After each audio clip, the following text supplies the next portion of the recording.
Alright, ladies and gentlemen, welcome back. We are here for another beautiful day of the SEA Lower Division, and it is MLP, Dota, and John X Fire. John, you recently came back from cheating on me today, just this morning. You were casting with somebody else for North America, but that's okay, because now we've got Southeast Asia, and you could treat me with the same respect you were treating your other play-by-play caster. For once, John, please, for the love of God. I'll try, Mike. I'll start off. How are you doing? I never ask you. How are you feeling, Mike? I'm okay, John. I'm not too bad. I mean, I'm a bit sick right now. It's been going on for a bit, but I'm feeling a lot better today now that you've asked me how I'm feeling. Thank you for that, Jonathan. Apart from that, though, two teams up here for a best of three. Cignal Ultra versus South Build Esports. I guess we could kind of just run through what's going on with these two teams. So, quite frankly, I don't mean to kind of ruin the hype, but there's not really much going on with this series. Neither team's really playing for much apart from bragging rights for winning out the series. For Cignal Ultra, obviously they have not won a series overall throughout the lower division for Season 2. So I suppose for Cignal, it'd be kind of nice to get a win before the season ends. And for South Build Esports, again, they're not playing for much, but it doesn't hurt to get some points on the board and just look a bit better before Season 3 comes along. Oh, for sure. You don't want to lose that spot here. But again, there's no movement up and down. Of course, this is a bit of a rambulan. We've got two Filipino teams. Yeah. So there's some pride on the line. I was having a chat. Samael was saying hi. I told him, all right, they haven't had dinner. Loser treats everyone to dinner. And it's like, yes, all right. So, we're not quite playing for high stakes, but there is that on the line. Still, the draft is slowly developing here. Both sides kind of taking their time in those initial bans. Cignal Ultra just banning out the Medusa Centaur combo. So neither option going to be available for either side. Just really strong, that Medusa. We've seen it first phase. It only didn't work out once. It's been really popping off in the past few weeks. So very fair bans coming out there from Cignal for South Build side to take out the Timbersaw and Mars. And they move into the Marana. You can see Cignal just going straight to the puck.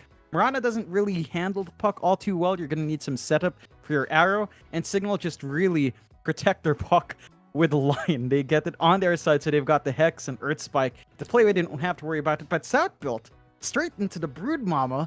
This is exciting stuff to see early on from SBE. Yeah, I mean, as the Australian in this duo, John, it makes me very happy to finally see the Brood Mother coming out over and over again every single game we cast, and seeing everyone else suffer from the spiders for a little bit, John, because I get tired and lonely thinking that it's only me, but there you go. The Brood's here. We've got more spiders on the map. Hero is very, very hard to deal with. Now, mind you, going into the Puck Lion, I'd say you do already have some decent answers towards the Brood Mother, and a lot of it needs to be just kind of locking her down and just trying to get the damage out in time. But I'd say with the Lion there, with the double disables, the Puck with the Dream Coil, it's already looking pretty nice. Yeah, definitely. It's a bit harder for the Brood to just run in and do what you want, so you're probably going to need a BKB here. On Brood down the line, we tend to see Orchid buildups with the Ags also queued up, but I think in this case, the BKB has to sneak in after one of those items, so we'll see what the build priority there is for SBE and what lane exactly they plan to run the Brood. We've seen it on off lane, we've seen it on mid, and we've seen it on safe lane. Basically everywhere the Brood's been at. So there's a lot of options for it, and laning keeps the draft really open, and they've got some really good momentum to play with. I'd say one of the things SBE should be worried about are those natural Brood counters once the Spiraling spam's in play. Something like the Grimstroke's really scary for the Brood Mother to deal with. You just have to micro your creeps a lot, and Cignal has room for that still. Pawns 5, Grimstroke plus a Lion 4. Does sound pretty potent. Soulbind combo, double Hex, double finger could be really good for Cignal Ultra and getting some initial bursts and control off. So I think that's something SBE is going to have to watch out for as they close out their bans here. I would like to see a Grimstroke. You would kind of be locking yourself into two supports who don't... I was about to say don't initiate, but I suppose the Lion does do so once you have the blink up, so never mind that. But I would agree, I think Grimstroke could be a very nice option here for Cignal, if they do wish to go for it, and it's another way of kind of locking down the Brood as well, right? Hell, even the Marana. You can't leap away from the Soulbind if you get locked into somebody else, so it is quite a nice pick, Jonathan. You've been doing your homework, but are they going to take it? I mean, Cignal they Ultra. leave it in the pool. They focus mainly on those pause 1 bans out here from South Built. Like, they're banning out heroes that naturally build Battle Fury. That's one great response to Broodmother as well. I'm surprised Cignal ban out the Ember themselves. Maybe they don't feel comfy flexing the puck, which is fair. We haven't seen puck flex in a long time. But getting a pocket Ember pick to play against Broodmother could be one way to really control that lane nicely. You build Maelstrom up, the It's Lightning Strike banned. just bouncing around. Yeah, they banned it out because they don't want to flex that puck, so no option there. Still, Grimstroke, I think you might just want to lock it in. If not, if they're looking at pause ones, seeing the bans from Southbuilt, they could still go Jug. We've seen Jug against Brood. Doesn't feel great, but once you hit Battle Fury, every single time the Spiderlings run up to you, you kind of clear them out. So it's free money. It's just that the Jug into Battle Fury is a pretty slow build-up compared to the power spikes of Broodmother. So Cignal's going to have to watch themselves. Not much reserve time left very early on in the draft. It's going to hurt them going into those last picks and bans as well. It certainly will. 10 seconds left to make this decision. 5 seconds. Cignal really getting low there. They'll go for the Elder Titan though. So it looks like they were just trying to decide what they wanted in that pos 5 role. Elder Titan is quite nice. I would say it's pretty strong into the Brood as well because your Astral Spirit does take bonus damage off the Spiderlings. Only thing being though, Astral Spirit later on, not really going to do too much for you, so even if you do get some massive Spirit into some crazy bonus damage, I don't know how much it's going to do, but I suppose it's another way of kind of just locking the Brood down, having that kind of magical buff that you do have with the Spirit along with the puck line can be quite impactful. Overall, it's still a pretty darn strong hero. I mean, I'm not saying it was a bad hero by any stretch. I still think the Grimstroke may have been the better option here, but we won't have that option to go to. Yeah, rather unfortunate. I think the ET, they're going to have to play really aggressive with it early on. Southbuilt go into the Tiny, hoping this is a core Tiny against Puck. I think that's the better lane for it. If not, safe lane Tiny with a Brood mid could still happen as well if you kind of want the lane that way. Support Tiny's just been falling flat. Like Tiny plus Mirana support duo does not sound good. So should be a core, and that does give them even more momentum to play with. Broodmother comes online once you hit 6. Tiny's online, ready to go once he hits level 7. And then into the Blink. You're going to have a lot of ways to engage here from Southbuilt. Cignal going into the Sand King is also somewhat decent against a Broodmother. You can maybe play around with Caustic. You get a lot of stuns now with the Earth Spike and the Burrow Strike from the Sand King and Lion. And you have a lot of value from the Astral. So not only are you helping the Puck Lion, but Sand Kings, Sandstorm, and the Epicenter is going to feel really nice when the Elder Titan gets that Astral Spirit out. So it's a solid pick for Cignal Ultra. The Sand King itself has felt rather lackluster, though. Every single time we've picked it, we've seen it picked up. So we'll have to see if Cignal can get that aggression they'd want with a hero early on. Like, it feels like you do need farm into your Veil or your Blink, and we tend to see Sand King skip level 6 Epicenter just to focus on that farm, which could hurt them in the long run because Southbolt will just really look for that quick timing here. Yeah, I mean, you know me, John. Right now, I think the Sand King's one of the worst offlaners you could ask for. I really don't have much confidence in this pick. No matter who plays it, it just looks so bad every time. Let's see if Cignal make it work. I mean, it is still very strong. You already pointed out all the combinations they've got. It definitely is not a bad pick by any stretch. It's just the hero itself just seems so lackluster. I suppose the Caustic Finale is going to be quite nice into the Broodmother though, and the Sandstorm for that matter. Going to be pretty potent. I would say it's quite important though to not focus too much on trying to shut down the Brood, because it can still be flexed into like an off-lane pick or even a mid pick. It doesn't necessarily have to be a carry, and it can kind of just create space. So I'd say just don't get too focused in. Don't get tunnel vision on the Brood. It can be a bit of bait. And Southbuilt, there you go, John. They take the Grimstroke themselves now. Oh, that's really nice with a Brood. It works great against Brood. It works really well with a Brood. It just inkswell the Broodmother or her Spiderlings while they're running up. You get really good control out. You've got Soulbind to hold down the Puck. You've got a good silence for the Puck as well. Not quite instantaneous, but really annoying for a Puck to deal with. Mainly because you don't quite machine gun early on, so the Phantom's Embrace Phantom will last a bit longer than you'd expect. and it just really gives you a lot of good combos. Because of this Grimstroke pickup as well, Cignal is forced to ban out the Jug, so they don't have that natural spell immunity core that can build Battle Fury, that can cleave through the Spiderlings down the line, just farm it up. They're going to have to look elsewhere for their combination, as Grimstroke Jug is way too strong in lane with that spin Inkswell, so we'll still have to see what Cignal opts for. I think one way they could manage this is maybe by opting for Illusion Cores, something like a Phantom Lancer. Broodmother just doesn't tend to deal with illusions all too well, so you could maybe go that route. Just take a PL, or Terribly doesn't sound great. You could still try it. I worry about it into Grimstroke, simply because the Soulbind kind of ruins you in the middle of it along with Phantom's Embrace. I'd prefer PL here if Cignal could take it. It does feel greedy though with Sand King Puck. Like, Puck has to meet a Blink timing and Witchblade timing. Sand King needs to meet a Veil, Blink, maybe even the Ags. And having a PL on top just be really passive early on just means that your team's just really stalling for that mid game here for Cignal Ultra. Yeah, fair enough. We do have one more ban to go. Cignal, they don't have much time to make this ban, but they'll get rid of the Bristle. Now, this is one thing I'm thinking. What if SBE, they just go for the POS 1 Tiny, they throw the Brood off lane, they go for another mid that really capitalizes off the Soulbind and just kind of run them down? I think that might be a great strategy right now. Is you don't need to run the Tiny mid. You can run it in the safe lane and can just get something else that's really going to be able to set a tempo maybe a little bit faster than Tiny. Not 100% sure yet, and never mind. They get the Alchemist, which I suppose does the same thing, but it is a very strong pick here for SBE. Not much in the way of dealing with it, if you look at Cignal Ultra's draft, and that's why you don't focus on the Broodmother. Yeah, they kind of got tunnel vision in, as you said. They didn't really open up prevention towards these other picks. They do close out with the Luna, which has been, popping back in here and there. It's a very farm-centric core, but it can play around once you hit level 6. Maybe you go for Eclipse. We tend to see greedier build-up, so focusing on the Glaives and the Aura just for initial farm.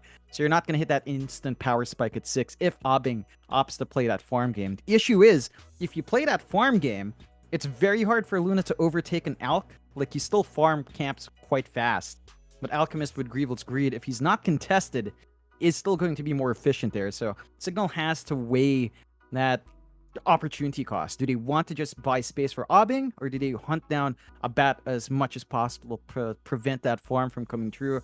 And the beautiful thing about the Alch here for South Built is that you still get that good ramp up with a Broodmother, but if the game goes late, you have a solid win condition in the Alchemist. It's just, as you said, they don't have a natural way of stopping the regen. They don't have the best Spirit Vessel carriers as well.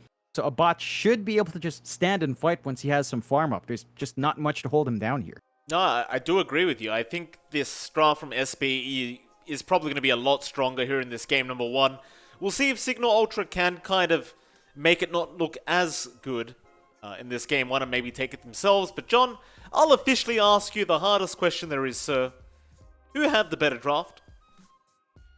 I'm Southbelt. I think Southbelt really just comes out on top. They get the Brood Mama. They've got the Tiny Mid to keep that tempo with the Brood. They've got the Alch to soak up all the space the Brood will create. So there's just a ton that can happen here for Southbelt. Whereas for Cignal, Sand King offlane just, again, has to meet these farm timings. Has to get some EXP up really fast. Like, level 6, we just don't tend to see Epicenter. I'm wondering if Van will actually opt for it, as he does have Dreamcoil to play with. So you can kind of combine your Sand King and Puck combination early on.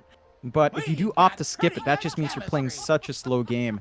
You're mainly relying on your Puck to buy that space out. That means Jamesy will really have to win that mid matchup. And I think that's the one lane that can go really nice for Cignal. The mid lane, Tiny versus Puck. Puck should have a great time there. You've got better mobility to reach into your water runes. You've got range advantage over a Tiny. Tiny has pretty much no armor to speak of, so your right-click harassment will go a lot better. And are they talking to you, John? I don't think so. What does it mean? No, no, they're just saying run each other's names. I think John, Cedric.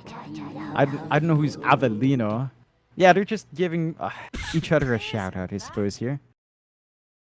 As they are, it's a Rambulan. Everyone knows each other's full names, I suppose. If not, they're calling out other people, which I wouldn't know. But high spirits for both sides. Good to see that they are still in it. Yes, thank you for that, John. Apologies, I had a bit of a coughing fit. It happens. Perfect time for it at the pause. Yeah. It's looking spicy. Yeah, I have to say, we never mentioned this, but Abing, he's had this the entire season, but his sponsor has always been V Britannia, which of course is a nice weeb shout out to Code Geese. Love to see it. He's a man of great taste, Abing. I've got to tell you, John, I was thinking about this the other day, actually. Believe it or not. I was in the shower, just thinking about anime for no apparent reason. And I thought to myself, Code Geass has to be one of the most underrated animes I've ever watched. Because I never hear anyone talking about it. But it's actually pretty darn good. Oh, yeah. It's really good. You know what else is good? Bing. Abing. Not a good spot. That'd be a great kill if they could get it, but they did not line up for it. Arrow will miss, and well, Bing's going to be just fine to walk himself out. So they just didn't see the Luna in time, otherwise Samael may have just been able to land the arrow from the high ground without Samael, or rather the Luna, knowing. Nevertheless, SBE, they'll back off. No first blood happening here quite yet. I imagine that Bing probably won't come back either. Just run right down to the bot lane and set himself up for that safe lane. But it is going to be an even 2-for-2 trade in the end. Yeah, you have a one leg up here from Cignal because they got a D-ward from Grims. So it frees up the mid lane just a bit. You're not going to have that rune control or the ward vision to control the rune there. You get a nice gold injection on that Elder Titan. Still should be pretty good for our puck. Again, just having the vision advantage and the range advantage should work really well for Jamesy. Bob, we've seen him perform on the Tiny before, but you really have to be aware of that range deficit. You've got to be on point with how you maximize your early tree grab, and you have to watch, just, kind of measure when the puck overextends, play with your avalanche toss on the edge. It's a lot harder to execute compared to the puck just kind of illusory orb out and just right-click down creep wave. Absolutely. For some of the top lane, you do have a bat there with Zenki. Not going to try anything weird like an off-lane Alkid. They are going to go the standard kind of carry Alchemist, which I 100% agree with this game. Speaking of the off-lane, though, Enryu, dropping quite low on the Brood, is going to be able to get himself out, and Grims was doing the same. The salve up on the Elder Titan. Enryu doesn't have a salve available, so he's kind of stuck here with very low HP and is not going to die, but is still going to be stuck with extremely low HP as Grims is going to start running down Samael. Enryu thinking about trying to help out, can go with the Insatiable Hunger. He's still going to be very careful about the damage output. He's going to be able to heal up just fine. At least a little bit. I'm just wondering. Never mind, there's the salve. He did get one out in the end. Yeah, it's just a bit curious as to why Enryu opted for level 1 Insatiable Hunger. Like, you have such terrible base move speed, you can't really trade hits, although the arrow lands. Well, that's the thing, right? Grims is currently running up to them constantly and trying to get the harassment in, and maybe that's why he did it. Is to try and be able to just fight back up against the Elder Titan, but well, it's like you said, without the webs, you aren't really that strong as a Brood, so he'll be waiting for that level 2 mark to really be able to get started in this laning phase. I guess we'll check back up, see what's happening later on, as we never really got to stop, or rather start finishing about top lane, but Abad and Zenki going to be up there along with Eris and Van. Right now, Abad actually having it's a decent time with 9 CS, but he is definitely falling behind Van on the Sand King. And this is where the Sand King really enjoys the matchup. It's a melee lane matchup. Abad can still play around with his acid spray. You see all the damage that comes through onto Abad when he does come into contest. Like, you get the caustic off, you kill some creeps, you're very low. Spike. They land the stun. Abad still in trouble. Hex out is going to be enough. They'll get the kill. You've just achieved. Very nice setup there from Van, and you did point it out, John, but the caustic finale damage, it just kind of blows you up if you're not too careful. Yeah, it's something you have to be cautious about. There's not much Zenki can do to stop it. And the double stun lane as well is just much more potent, whereas for SBE, they don't really have a stun on hand. You don't have the unstable concoction up on Abad, so you're not really having the threat to fight back. And you're just going to have to sit back and play safe. Zenki perhaps should start focusing on some camps in between creep waves. Just try to get a stack up to build up for a bot, because it's just really hard to hold off in this lane. You've got the level lead now in Van. Eris will hit level 3 as well and sustain with mana drain with a slow. And a bot, he's just going to have to play with that acid spray and sit back here. Fortunate though, missed Burrow Strike there on a bat, so he'll be able to relax a little bit. Bot lane, looks like they are trying to make the jump in onto a Bing, and there's a lot of slow coming out here with the Silken Bowler. Not quite enough to finish off the Luna, so a Bing is going to be alright. It does have to be very careful though. You really can't underestimate the damage output of Inryu, even at level 3, without any Spiderlings. Just the Silken Bowler plus that Insatiable Hunger.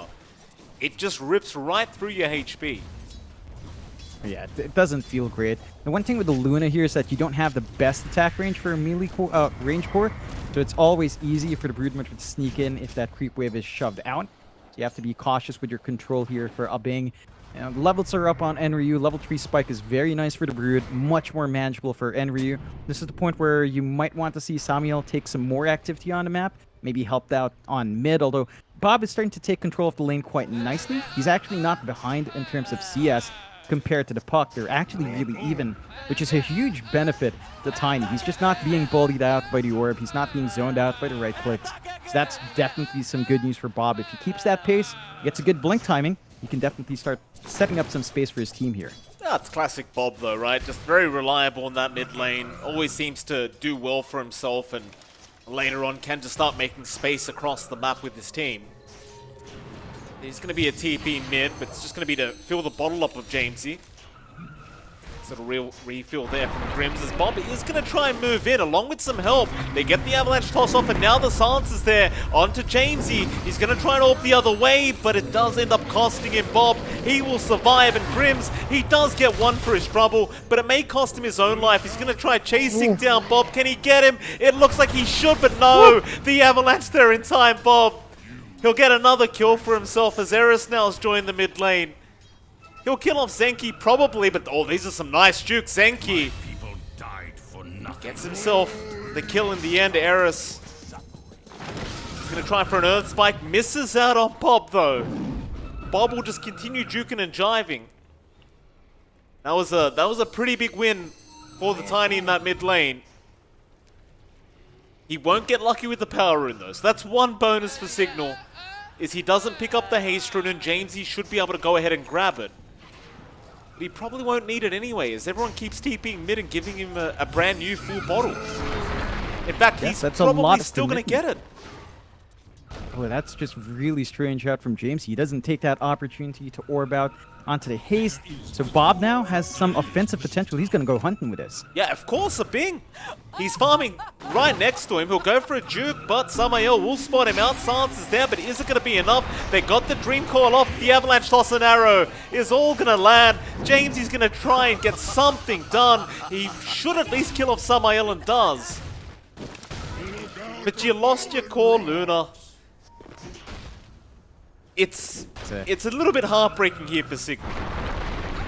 It's not great at all. Like, that's an early time for the Luna to start jungling as well. It's not like you have your Mask of Death up, even building into the Morbid Mask into the, what's that? Mask of Madness. So you're not at that point where you can self-sustain the jungle. It's a bit risky. They didn't have the best wards. I mean, they had that rune ward, but they don't respect the haste going out to the Tiny, and it's just a massive spike. Compare that to what SBE is doing. Abot's much safer in his top jungle. They've abandoned the lane. They've given it to Zenki.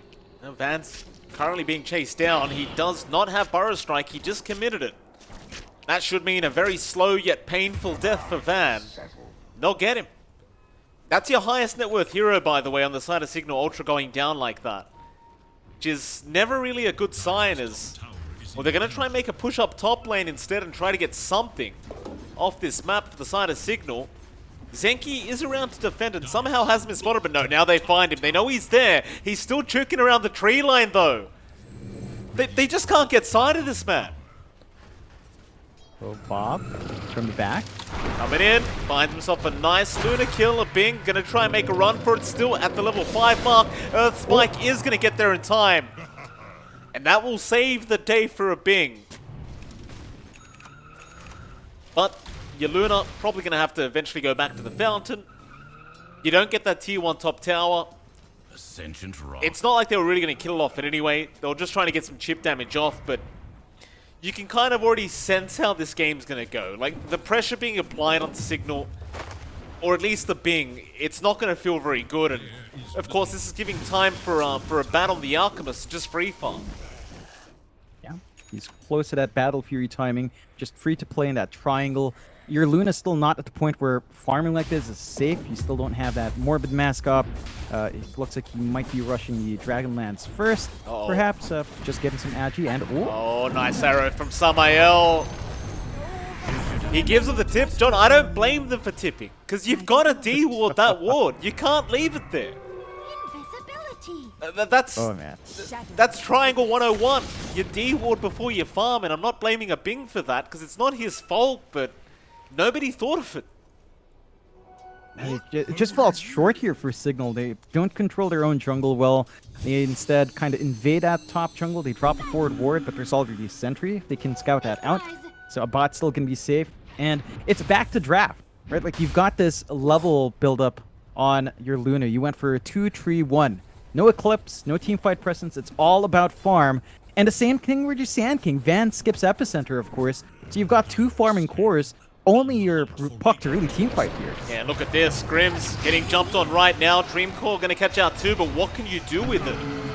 Can they get a support kill? I'm not sure if it's worth your life here. Jamesy is going to get the kill, but I believe he is set to die and does. Bob will get a double plus a refresh rune. Or rather a regen rune, excuse me. Just to make sure Bob's feeling nice and healthy. Eris, he was around. He was making his way up, but it goes back to what you said, John. You've got 2 farming cores right now. You don't really have much in the way of creating space. It's just giving a lot of gold and XP over to the side of Southfield Esports. I don't think they have the stronger mid-game draft either, if I'm quite frank, John. I mean, you've got an Alchemist Broodmother you're up against, and a Tiny. It's not going to be fun. No, I think I'd be okay with this for Cignal if they were applying pressure on a bot. But he's just basically free farming. He's going to show in top lane now, but you don't have the numbers to punish him for showing up. They're still keeping pressure down bot. Enryu's now level 9 in the Broodmother, just playing around with the Spiderlings, is rushing the pipe. Once that pipe is up, it's going to be hard to burst their talent. Yep. They get the Spiderlings, but is it worth your life back? Not quite. They'll take another kill on the Broodmother. There are more rotations coming in. You've got Jamesy and Eris around, and they do have the finger. So they might be able to blow up Enryu here. He is a fairly tanky boy with the cloak up. Finger is there. It's quite a lot of damage, but not quite enough yet. They will eventually take him down. Oh my god. Did you see that? Enryu dropped his arcanes right as he was stunned. Wow. That was scary. Like, if they actually denied that, that would have been a massive win over this Brood. A bit reckless, Enryu, maximizing his efficiency for the Soul Ring, I think, but he wasn't punished, so yeah, you can see the panic. I think Bob pinged it out as well. It's like, what the hell are you doing? SBE top side, they're going to find Grims. Grims, he did spot them out. He's asking for TPs right now as the Ink Sword does go in. Van, epicenter, this could be big. Unless Spyro Strike, it is there. They should be able to kill Bob, and they do.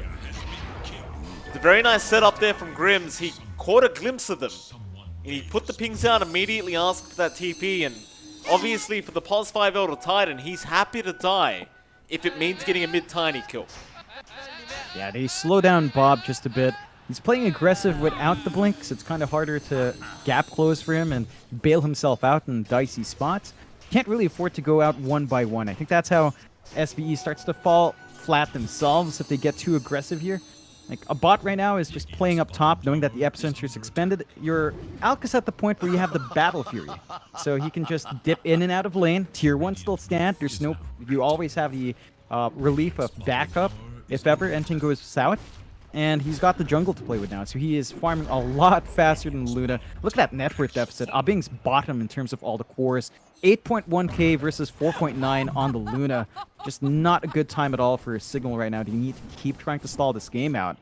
They need some items up on Jamesy as well. I believe his full Witchblade should be ready, so that should be a nice spike. It does feel like you're going to need a blink up on the puck to really get your momentum going, perhaps.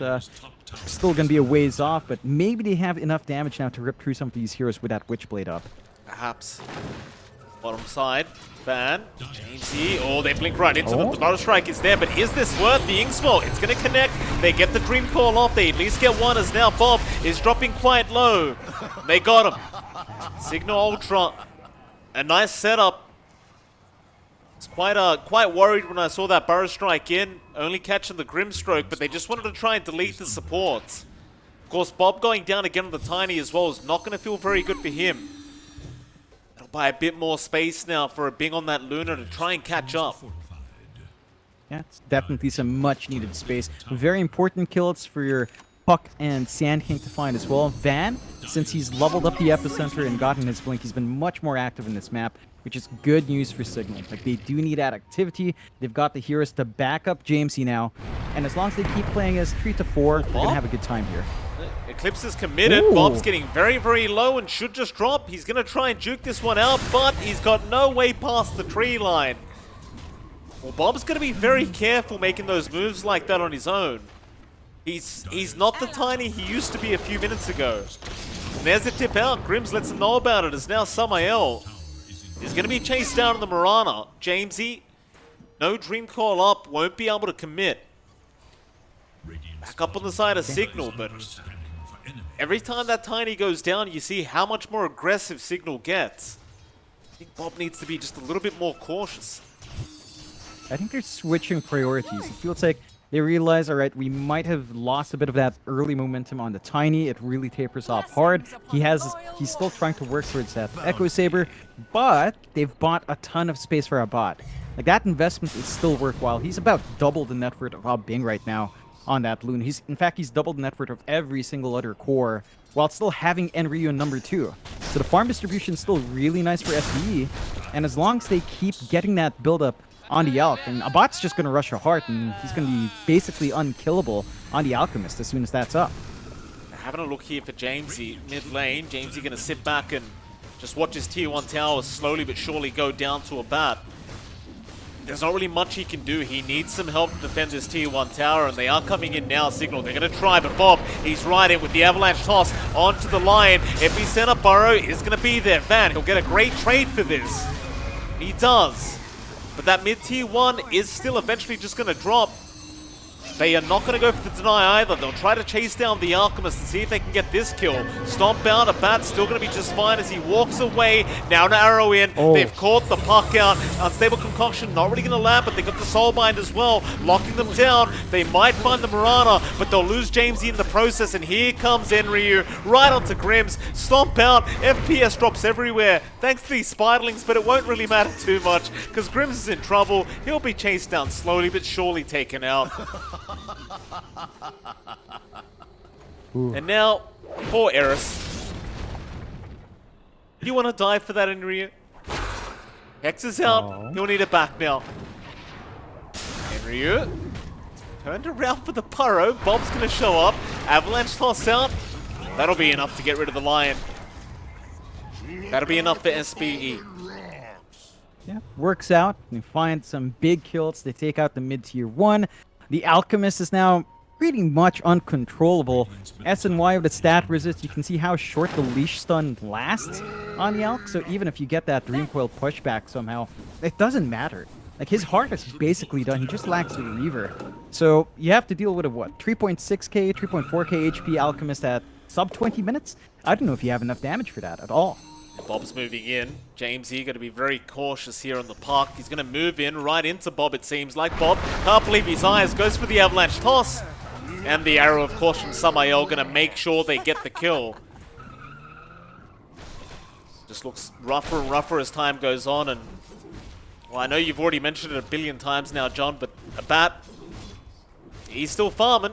He's going to have that heart up in about 30 seconds. It's going to be super scary. And like, your Luna just doesn't measure up. Bing is still trying to save for the Manta.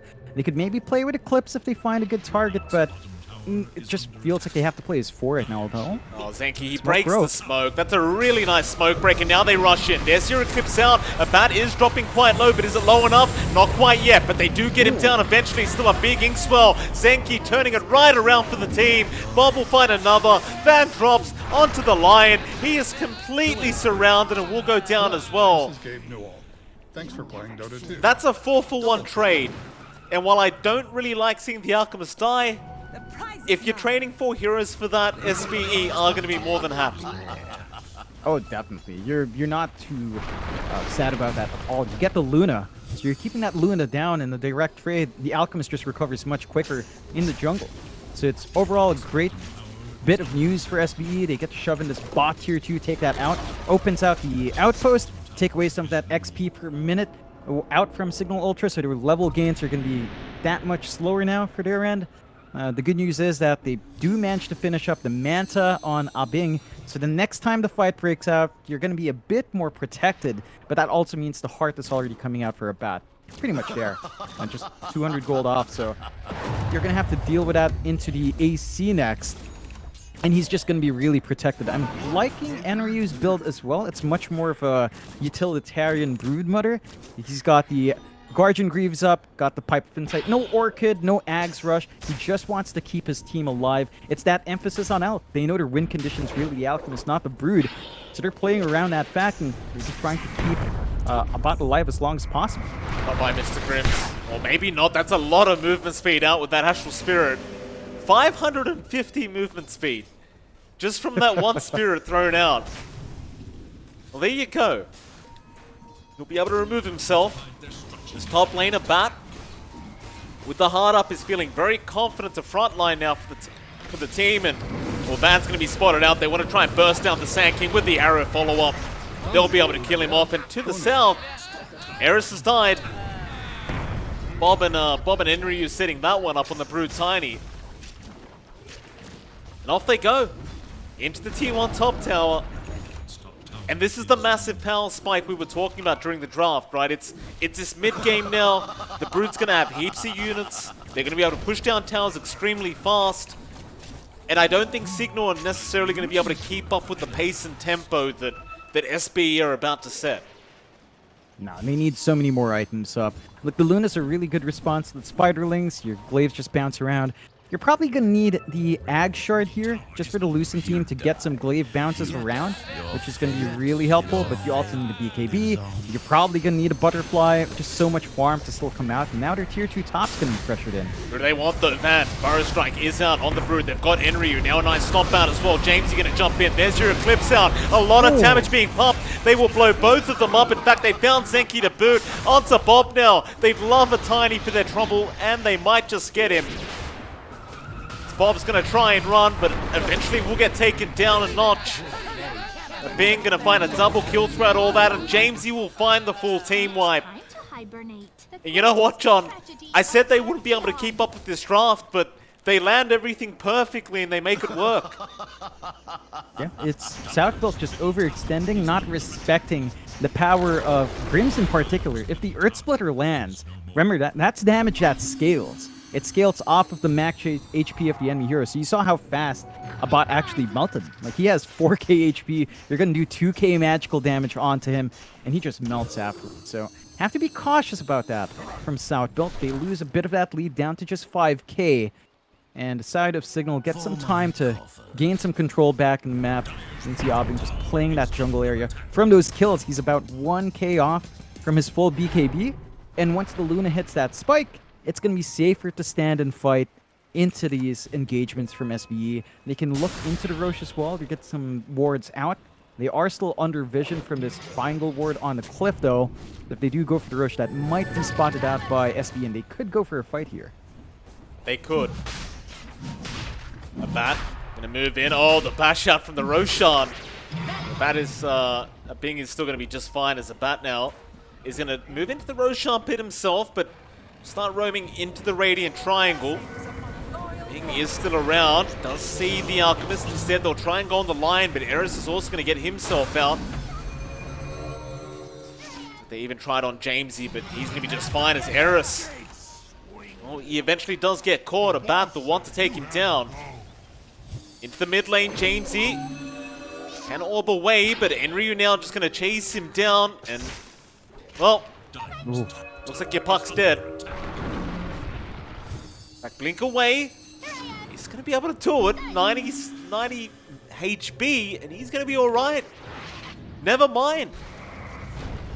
That's a misplay from Bob. He got the avalanche completely wrong there. So they miss out on that opportunity. They still managed to break off the Roshan, which I think SBE really wanted to do. The question is, can they really fight into the Rosh right now? Eclipse is back up, Epicenter is back up, Earth Splitter is up, Dream Coil's ready, Fingers down to go.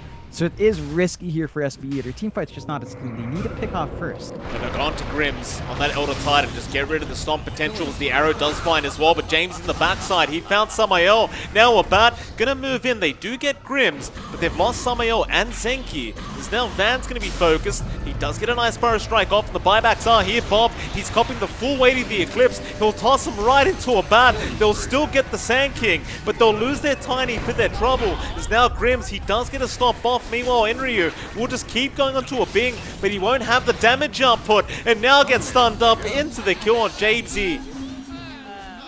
And SBE, they are getting way too excited here.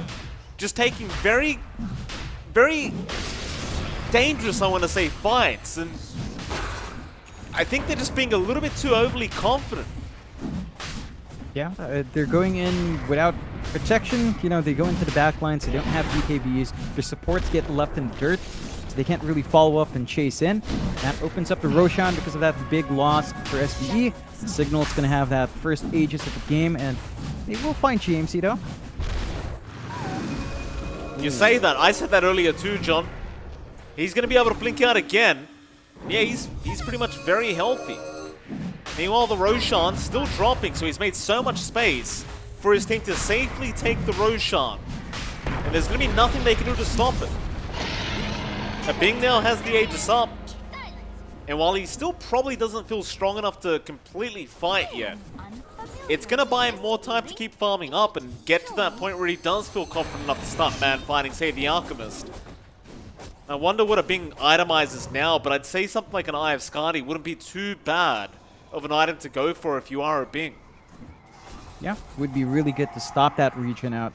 They still don't have a way of dealing with that beyond just big damage coming through from, say, the Earth Splitter. So a source of that on the Scotty would be really big. The side of SBE, I think they've kind of fixed their issues. They've bought some BKBs. Abat has a BKB. Bob is queuing up the BKB. So your cores are a bit safer up front if they do jump in. And that gives them more options to fight. You take away the magic damage. The Luna right now is going to fall a bit flat. You've got the Crystallis up. It's not really enough for the Luna to win out these right-click fights yet. It is the path forward. Like, once the Daedalus is up, it's going to feel a lot better. So, not opting for the Scotty. Just thinking that there might be a damage issue, which is also fair enough. Like, it helps you deal with those Broodlings as well. And there is a smoke out here from Cignal. They're the ones with the Aegis. They're looking to be aggressive. Oh, another nice Burrow strike. They found Enryu in that mid lane, and they just wish to blow him up, and they will. SBE now probably won't feel confident enough to go for the team fight. Or maybe they will. Abat gonna move in onto the Elder Titan. There's your Soulbind out. They want to just lock them down, and they'll get him. Grims, he's gone now onto the Avalanche toss. They'll find another. Van will drop. The only problem is Jamesy. He's still going to the backside now. Being in with the Eclipse. He's going to try and go in onto a bat, but there's the Avalanche again. And the toss up on Jamesy. Gets the puck down. They do get an Earth Spikes to a Bing. He will be able to BKB TP away. Eris, though, won't be so lucky. Buy a little bit of time here with that Shadow Amulet, but it's not going to be for long as the Bat does get the kill with the Battle Fury Cleave. And it kind of goes the other way now. It looked like a great start for Cignal, killing off Enryu on the Brood, but they used so many spells for that in the end they didn't have spells left for the next fight. Yeah. Big thing is that they managed to clean out the Grims before that Earth Splitter came through. Again, it's their main way of dealing with the Tiny, main way of dealing with the Alchemist, just because of all the HP they have on hand. If you don't get that Earth Splitter off, you don't have the damage. Now Bad having a look to see if he can catch someone else here with Bob, but a Bing's going to be just fine. It's a very interesting game thus far, 25-28, 7k net worth lead for the side of SBE. Though I might add, it has been a lot closer than once anticipated throughout this game one. So SBE definitely in control of this map. Just need to be careful not to throw their lead away. And well, for Cignal Ultra, they're just going to simply wait for them to make mistakes, it seems.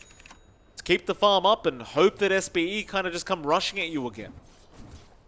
Yeah, it's down to SBE now to be in an awkward spot. They need to be a lot more disciplined. They don't want to bleed some opportunities away. Like, an 8k lead is great, but that's still mainly on your Alk. The Luna's kind of caught up, overtaken the Broodmother, so the progression's still there. I think a couple of things has to happen. They need to find a support backline first, take out the Elder Titan, and try to keep these Spiderlings alive until Eclipse is up. Because if those Spiderlings are alive during Eclipse, they will eat the brunt of the damage. And that's really what prevented the output of being really feeling big, just because most of the Eclipse hit Spiderlings instead. They didn't burst them down beforehand. Bottom, Bob. We'd love to get James. He can cape in with the Inkswell Avalanche toss arrow. All of it perfect. And Samael immediately gives him the tip. Another tip. Give him all the tips. Screw it. It's SPE. They might look to go bot. In fact, never mind. They want to go mid. No, they are going bot. They're just trying to gather some Spiderlings before they move up. Bing, don't show yourself right now, sir. Oh, he gets tossed back, Bob. He knows exactly where he is. Into the stance of the Soulbind now. Bing, he's going to try and run, but a bat is having his way with him. And here comes the Spider. Enryu from the side will get the Luna. That'll be Aegis gone. Jamesy, he fought back. He wants to try and fight with his team. They'll get a nice call off onto the Alchemist, but that's about all they get as a bat. He drops, he jukes out the split. They do get a massive epicenter, however, and they do get the Alchemist. Onto Bob. Bob will drop two. Jamesy making the buyback worth his time. Cignal, they find two pretty big pickoffs to their trouble. And it might have been a third had Enryu gotten stunned there, but looks like he does manage to just avoid it and TP out. Jamesy, yeah, trying to go for a bit more. Samael, he's being chased down, but he's going to be all right. Yeah, it's a bit awkward there for SBE. They didn't retreat immediately after taking Aegis. They didn't respect the buyback as much. Really good high ground hold coming out from Cignal. And this gives them a bit of an opportunity to push back in. Take a tier 2 for themselves. The downtime here from SBE is long enough that they should be able to find that objective for themselves. So it's going to be really nice. And the magic damage is still ripping through our Alk. It mainly comes down to the fact that even if you miss the Earth Splitter, if you're right next to them with Natural Order, well, base resist down, base armor down, the Alchemist does feel a lot squishier. You're going to have to find some way to protect a bot if he does overstep like that. Yeah. Bing, though, just going ham on these racks. Really nice for Cignal now as they will get one rack's advantage. Soulbind down. Can they fight, though? The Alchemist is not up. They're going to try. Bob's in with the Avalanche toss onto the puck, but the toss away. Won't matter. They'll still get the puck in the end. The arrow is still connected somehow, and now Eris, he's going to be spotted by Bob, but it's not going to lead to much. Instead, they'll try onto Van. Sandstorm still gets stunned up, but matter too much unless Samael can get the Yules off. But no, the Burrow Strike there in time. They do lose their mid-puck, and that was a dieback. But it's not the worst case scenario. They still found the mid-racks. Now, it's all about seeing if they can defend their own mid-racks. They do have the Earth Splitter back up along with Epicenter, Fingers ready to go. So the burst damage is there. SBE, we've seen a bot just try and stand and tank. 5k HP is just not enough when everything's tossed in his way. He's going to have to be cautious here. Nice toss in there from Bob, but the Epicenter Burrow Strike out onto the Alchemist once again. A bat, though, this time is dealing with it quite nicely as he turns back around with the stun out. They have found the Luna. The toss-up is there just to lock it down a little bit longer. Bing, he will try to get rid of the Remnant, but it will not work out in his favor. Spinger does get Samael. Nice setup there from Eris, but you might lose Van down to Sanking in a toss back. Eris just gets blown up. And there goes your mid-racks, and it's probably going to be at least 2 racks is going down, unless they want tier 4 towers, and they do. SBE, they'll force out one buyback, but that's the only buyback the side of Cignal had. In fact, there's another. It just comes off cooldown. They stop the side of SBE though. The Inkswell there onto Eris will mean a tieback immediately onto the Tiny, and now the Soulbind will just lock them in. He is trying to get out of there. They will be alright. At least for now, but SBE, they are not done. The puck is now back up. So Jamesy is around to try and defend, but without the Luna there, can you really do it? Orb through, Burrow Strike, just buying a bit more time. There's your Dream Core now being committed, but the Avalanche toss immediately forcing back Jamesy. They are still trying their best, but the Ancient is exposed and down a half HP, a quarter HP now, and eventually it should just die here to a bat, and there is no stopping them. A very unfortunate kind of ending here for Cignal, John. It kind of looked like they were making a comeback, but well, Jamesy dies and dies back, and that was it. Yeah, they couldn't hold high ground, and it's back to that great toss in the back line from Bob. He just finds the right target to bring back, burst down. They didn't manage to burn through the BKB of our Alk first. Like, that's how they were winning those early fights. They managed to catch out a bot while his BKB's down. He gets caught out by the magic damage. He burns down, especially with the aura coming out from Grims. But in that last fight, they just kind of get hasty. It's the high ground. They had to use their spells. They couldn't take care of the Alk, and the cleanup was just there. South built, not the cleanest game from them. You know, it's a lot of back and forth, a lot of good fights coming through from Cignal. There were signs of life. They were playing fairly well into the Alk. Like, they didn't drop that big of a net worth lead, considering that they were up against an Alchemist that didn't feel as wide as it could have been, and they managed to bounce back in. But just one bad set of calls just kind of cleans that up. So well played to South Built for building off of that crack. And for Cignal, the potential is there. If they want to find a series win, they'll have to bring their A game in game number 2. And that game number 2 should be coming up in roughly 10 minutes. And of course, until then, it is going to be MLP Dota and John X Fire. We'll be hanging around in the chat if you want to have a chat with us. Otherwise, we'll see you back in 10 minutes for the game 2 draft.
Alright, ladies and gentlemen, welcome back. We are here for our second game of this best of 3 series between Cignal Ultra and South Build Esports, and it is MLP Dodo and John X Fire. John, welcome back, sir. Game 1, pretty back and forth between these two teams, but South Build Esports, they were able to take it out. Game 2, where do you think Cignal needs to change things up to force us to a game number 3?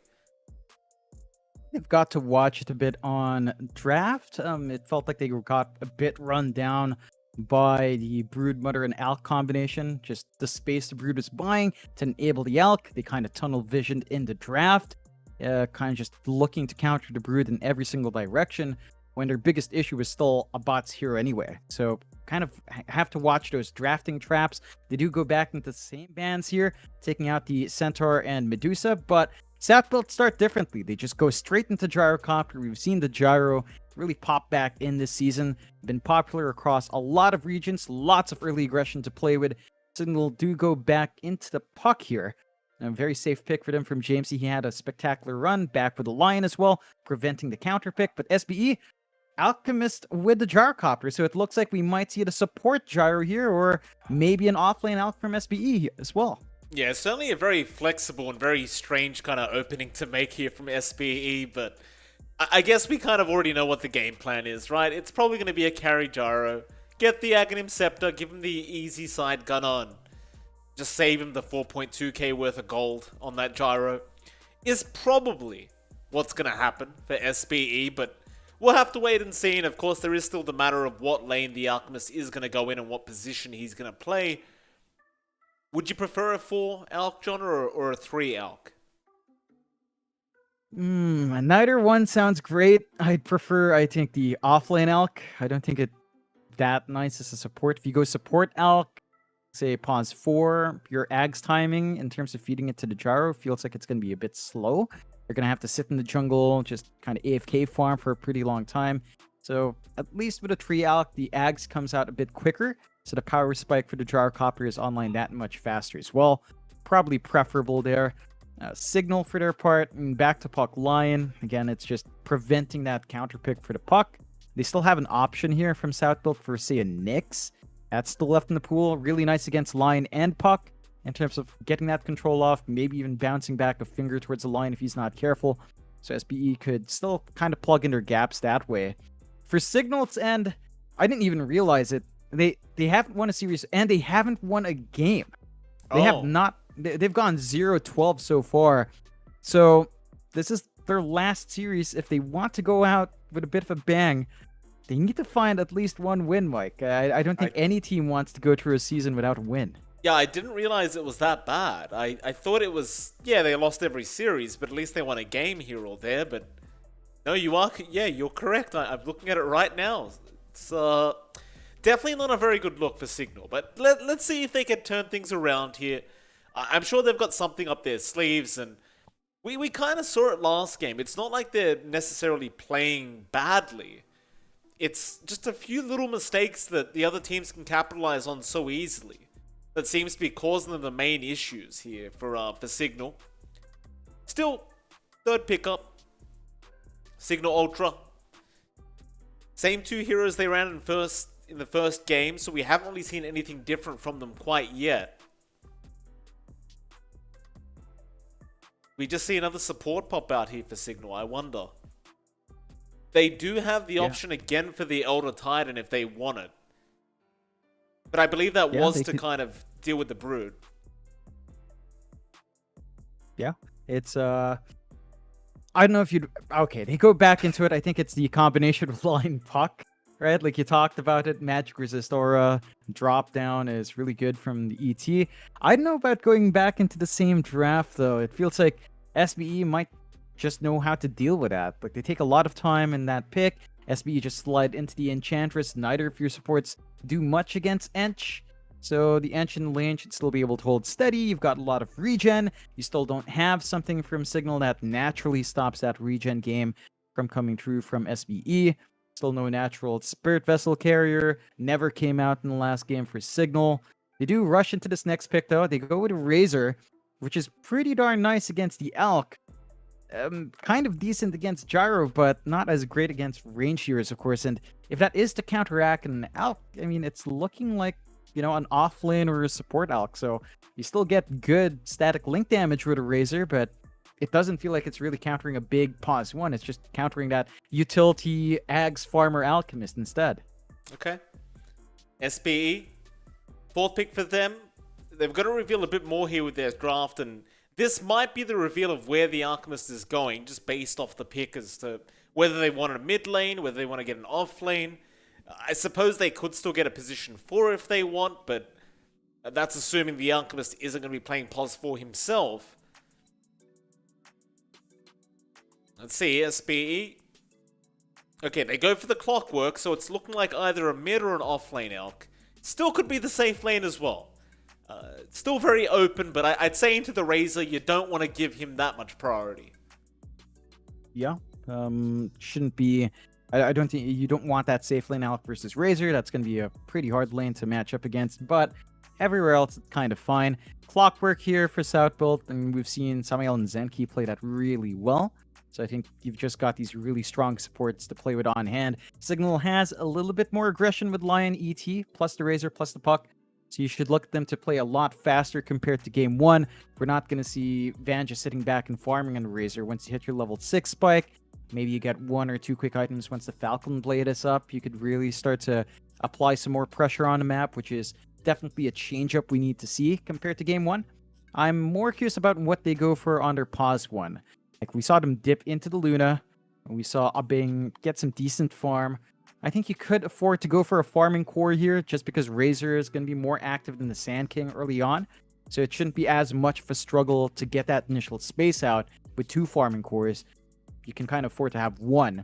So we'll see if Cignal kind of thinks about that Luna again. Could be nice. You could maybe look at...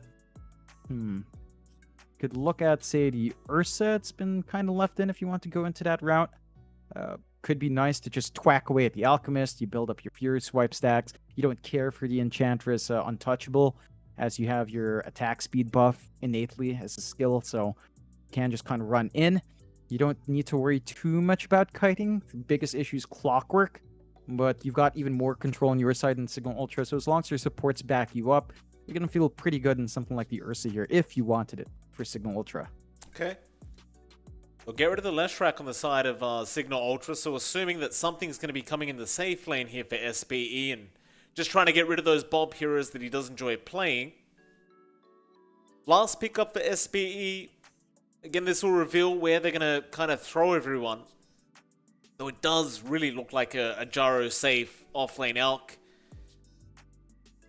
You could even run the Razor safe lane if you so wish for Cignal. There's something I have been seeing pop up quite a bit as of late. That safe lane Razor.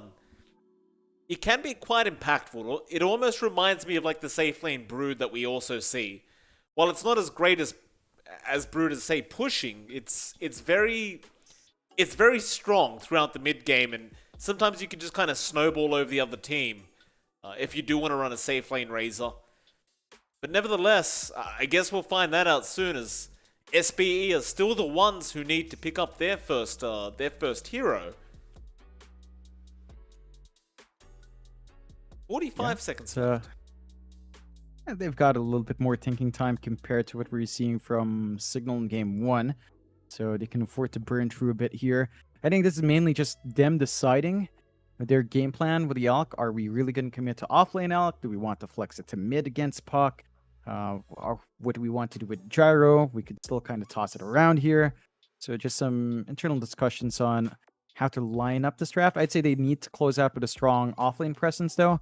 Maybe just consider putting the Elk mid, just to give themselves some team fight. They are kind of lacking that wide AoE control.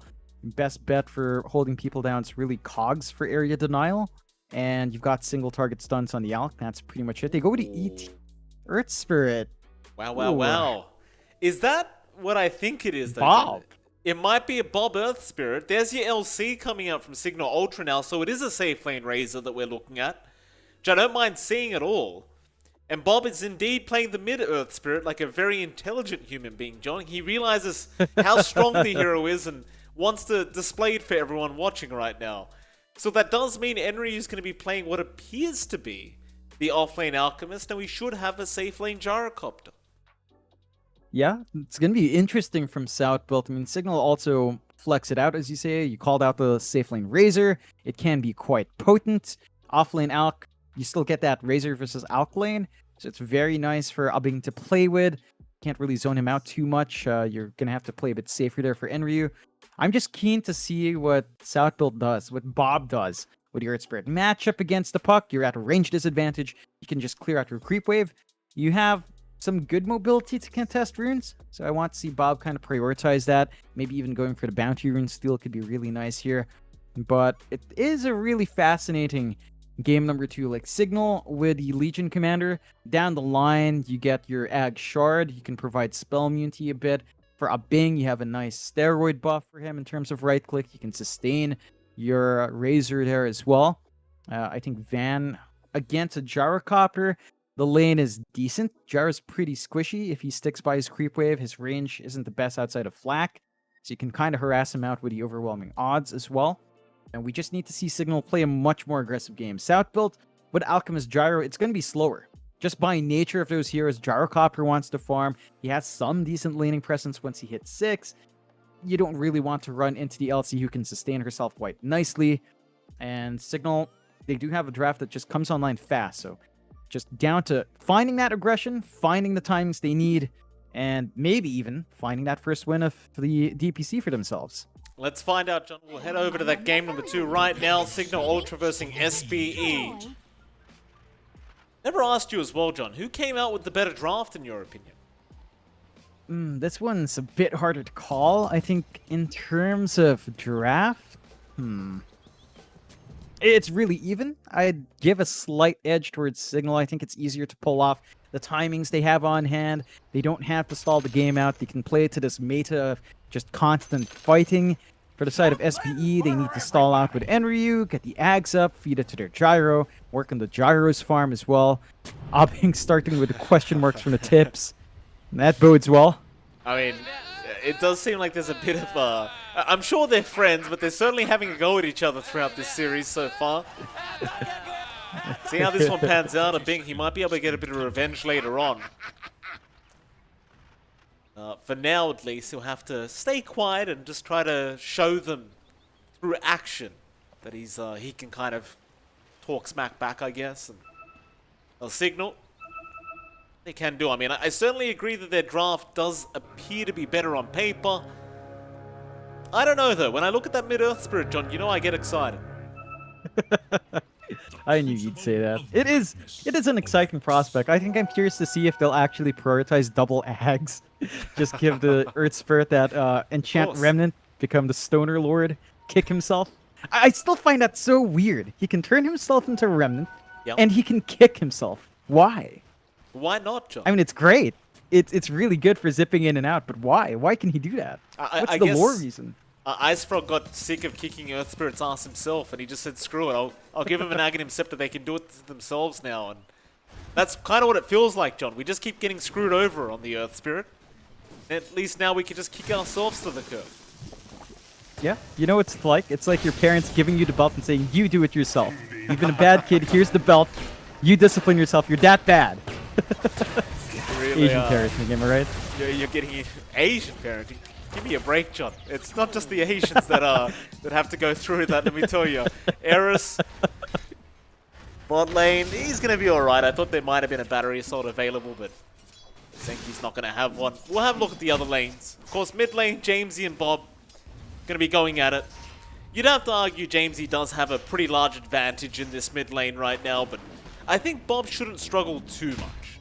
Maybe as the levels go up, it does get a little bit more challenging, but it seems like he should be alright. Yeah, it's going to be a bit challenging because your wave clears on a way longer cooldown compared to Puck. Like that Boulder Smash is, what, level 1, 22 seconds? Whereas Jamesy's Illusory Orb's 13, so it's easier for Jamesy to control the wave, shove it out, make it harder for Bob to find opportunities, and it's harder to land your rolls. Oh, he tried for the deny. Mud Golems just attack it a little bit too slow, and it was mid-animation. He would have gotten that deny off, but definitely a nice first blood there for the side of Cignal Ultra and for Abing on the safe lane Razor. being, obviously, he wants every advantage he can get on this safe lane Razor to really be able to kind of snowball out of control, and it's definitely a very nice start for him. Yeah, and once you hit this nice timing on the Razor, you're going to feel real nice. He is going for that Falcon Blade build-up that we tend to see. He's going to have some good amount of damage, good amount of durability coming out as well, and some mana sustain to help with the spell spam. For Enryu's part, you kind of just want to take it easy here. Have the Clockwork do all of this movement out, have him force a response, and just focus on those last hits as much as possible. Once you hit level 3, you play around with higher levels of Acid Spray. It's going to be hard for Eris and for Abing to actually walk up and grass up. But up top... Oh, nice stomp. He's going to put a stop to Bat, but it won't matter. Samael still able to secure the kill. I suppose the best thing Grims could have done is just kind of not allow a Bat to get the kill. So that's one positive. But you do lose that top LC, and it does seem like a Bat should have a pretty... I was about to say free time farming, but his CS has been struggling a little bit as Jamesy now gonna run right into Zenki. He does have an orbital wave, but the only problem is Bob's going to be in the low ground with a nice silent sound, knocking him down. Boulder smash and roll not going to connect, however. It's a nice start to that gank attempt there from Bob, but just a bit too early on the trigger with the roll in, and it does cost him. Yeah, it's unfortunate because Zenki was forced to snag away the bounty rune. You don't get the bottle top up for Bob. That's going to give it a little bit more regen for Jamesy to play with, a bit of a HP and mana advantage in that lane for a bit more. Bob still holding on to the lane quite nicely. Like, you talk about CS not being too bad. He's at 21-4 compared to the puck 17-1. It's definitely not as bad as you'd expect. Like, you're getting your levels. Once you hit your 6 spike, maybe your 7 or 8 spike, really, you can look for the side lane rotations and play aggressive anyway. It's not too bad at all for the Earth Spirit. Certainly is not.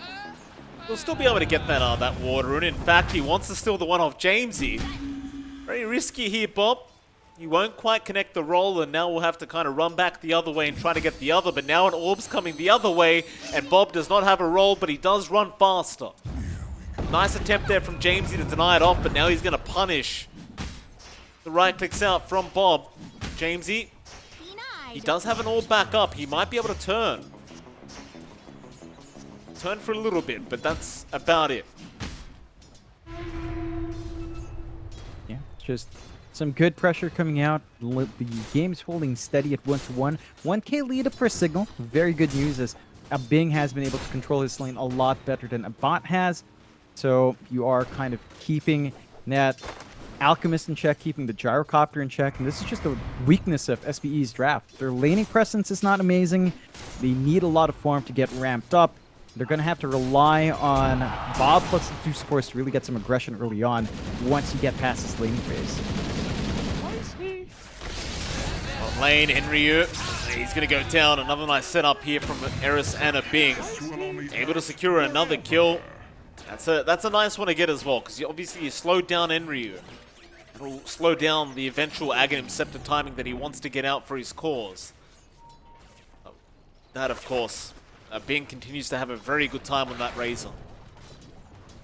Yeah, he's top and last hits, not really slowing down, not really able to be shoved out by the Alchemist. Just such a passive laner on Enryu's end. So you're having that nice ramp up. Even Zenki's not getting too much EXP. Still stuck at level 2 in the clock compared to Eris and the Pos 5 at 4. So the progression to hit these power spikes by levels is just not quite there for SBE. You're going to have to find it elsewhere. They do have a big stack, but it's already spotted out by Eris. Eris going to be chased down now. He does get the bounty for his team. Enryu can't actually lock him down, but you've got Bob moving in. It's a lot of commitment for the support line, but they've got to kind of do it, as they've already committed too much, so Bob, he'll make sure they get the kill. Enryu will at least take the gold on the arc, and we'll be able to snowball a bit more, but... Still say Cignal are probably very happy with the way this game's going, John. 2k net worth lead for the Radiant side, and SBE, they are still yet to find their footing. Yeah, it's really good news that you're 2k up against an Alchemist, and Ryu is pretty much stuck without lane. He's playing mid while he can. He can't sustain bot for too long. He just wants to hit that spike where he can safely jungle. And this should be around that time. Level 5 with level 3 acid spray is a lot more manageable for now. He's just going to have to dip in there. Bob has not seen the best activity on the map. Like that kill on Eris is nice. It's not the big pickoffs we're looking for. I think ideally you line up for top. You've got great early damage that can come through from a bot with the rocket barrage, but they've just been happy to leave Van alone. So the Legion commander is able to keep up and farm and is in fact ahead of the gyrocopter. Grims is getting the EXP he needs. Samuel's trying to work the jungle, clear out some camps while he can, but it's just way too passive from SBE. And, well, at the deficit now, they've got to find a way to plug it back in because they have to play with item advantage when you have Alk Gyro. It's just the nature of these two heroes. That it is. Cignal, they'll take the time to just relax a bit, keep that farm up. You see Van on that LC, John, just straight blade mail rush here on the Legion Commander. No kind of blink, no Vanguard, nothing like that. Just wants the blade mail, wants to be able to fight back up against that gyro. And of course, with skills like the Rocket Barrage, the blade mail is going to give you a lot of value. Especially if you manage to get the jewel off while he's using that Rocket Barrage. Should be able to just mean a very easy kind of solo kill for the LC. It's been a while since I've seen a straight rush as mid lane now. Eris has been jumped. Bob gonna refresh the Magnetize, does get a nice easy kill. In fact, refreshes again. Onto Jamesy and Grims. They're gonna try and go for more now as Jamesy is gonna orb to the right. He won't commit. No, he does. He does jaunt right at the end. Bob's gonna have a look, see if he can find him. There's his courier going down. Bob now, though, being caught out with the Dream Core. Can they burst down the yes? Yes, they can. In the end, Bob does get a bit greedy himself, and they do punish. Yeah, about it. Good set of kills still for Cignal. I think you don't mind that kind of trade. Finding the Earth Spirit, slowing down his progression is worth trading off your Boss 5 Lion. Grims, though? I mean, Samael, he hasn't got really many levels in the Impetus right now. He only has one level in it. That cooldown's going to kind of make it so he can't secure the kill. And now the Stomp's out, so they should be able to get this Enchantress down. Samael, he's going to try and heal himself up, but it looks like it's all going to be about trying to buy some space for his team as he'll run the opposite way. We'll find a courier on his way out, but he does die, and the courier of Eris is going to be fine in the end. Yeah, it's not quite worthwhile. I guess that's some time where the puck's not pressuring a lane, not looking for a kill yet. He gives some much needed EXP towards Eris, though, as he's in that AoE for the kill. So the Lion, once he hits 6, I think that's when you expect Cignal to go for smoke plays, invade that jungle. A bot still trying to play around the top jungle quite nicely, and they've kind of given Enryu the bot lane to just shove out right now. But it feels like Signal's reaching that point where they can just keep the aggression up. Oh, Matt, he's been caught out. That's a nice one. They got the gyrocopter. SBE not protecting the gyro, and Cignal, they just move right in. You can see this this observer ward on the high ground really giving them the vision to be able to get that gyro down. Very dangerous stuff here for SBE as they are slowly kind of just falling apart here with their draft. Need to see a bit more for them as now Enryu's been caught out. Van, he's going to show up down to that bot lane with the jewel out. It's not going to be enough damage, but they should eventually get the kill once a ping gets here, and well, there you go. There's another kill now for the Razor. Cignal, they are still the ones controlling this game. Yeah, they've got a 3k lead. They are ahead of an Alchemist draft, which is really not what you want to see if you're Southfield. They're invading the jungle well. They're maximizing these early BOTs on Abing, just all over the map, really changing it up from game 1. Just so much more aggression, so much more activity.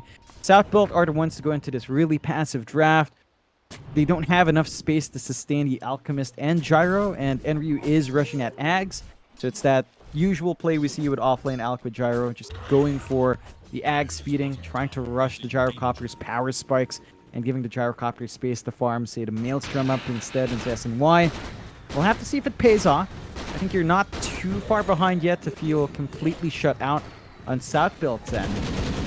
Cignal still needs to get some more activity on the map, as their spikes are really sensitive. If they start to taper off by 25 to 30 minutes, Razor has no scaling, Puck has some scaling, but it takes levels and specific itemization to maximize, say, your phase shift attack and Dream Coil rapid fire. And that's just a lot of levels for the Puck to kind of catch up as a late game core. So see that smoke out from Cignal? That's the right idea. Play to their strengths right now.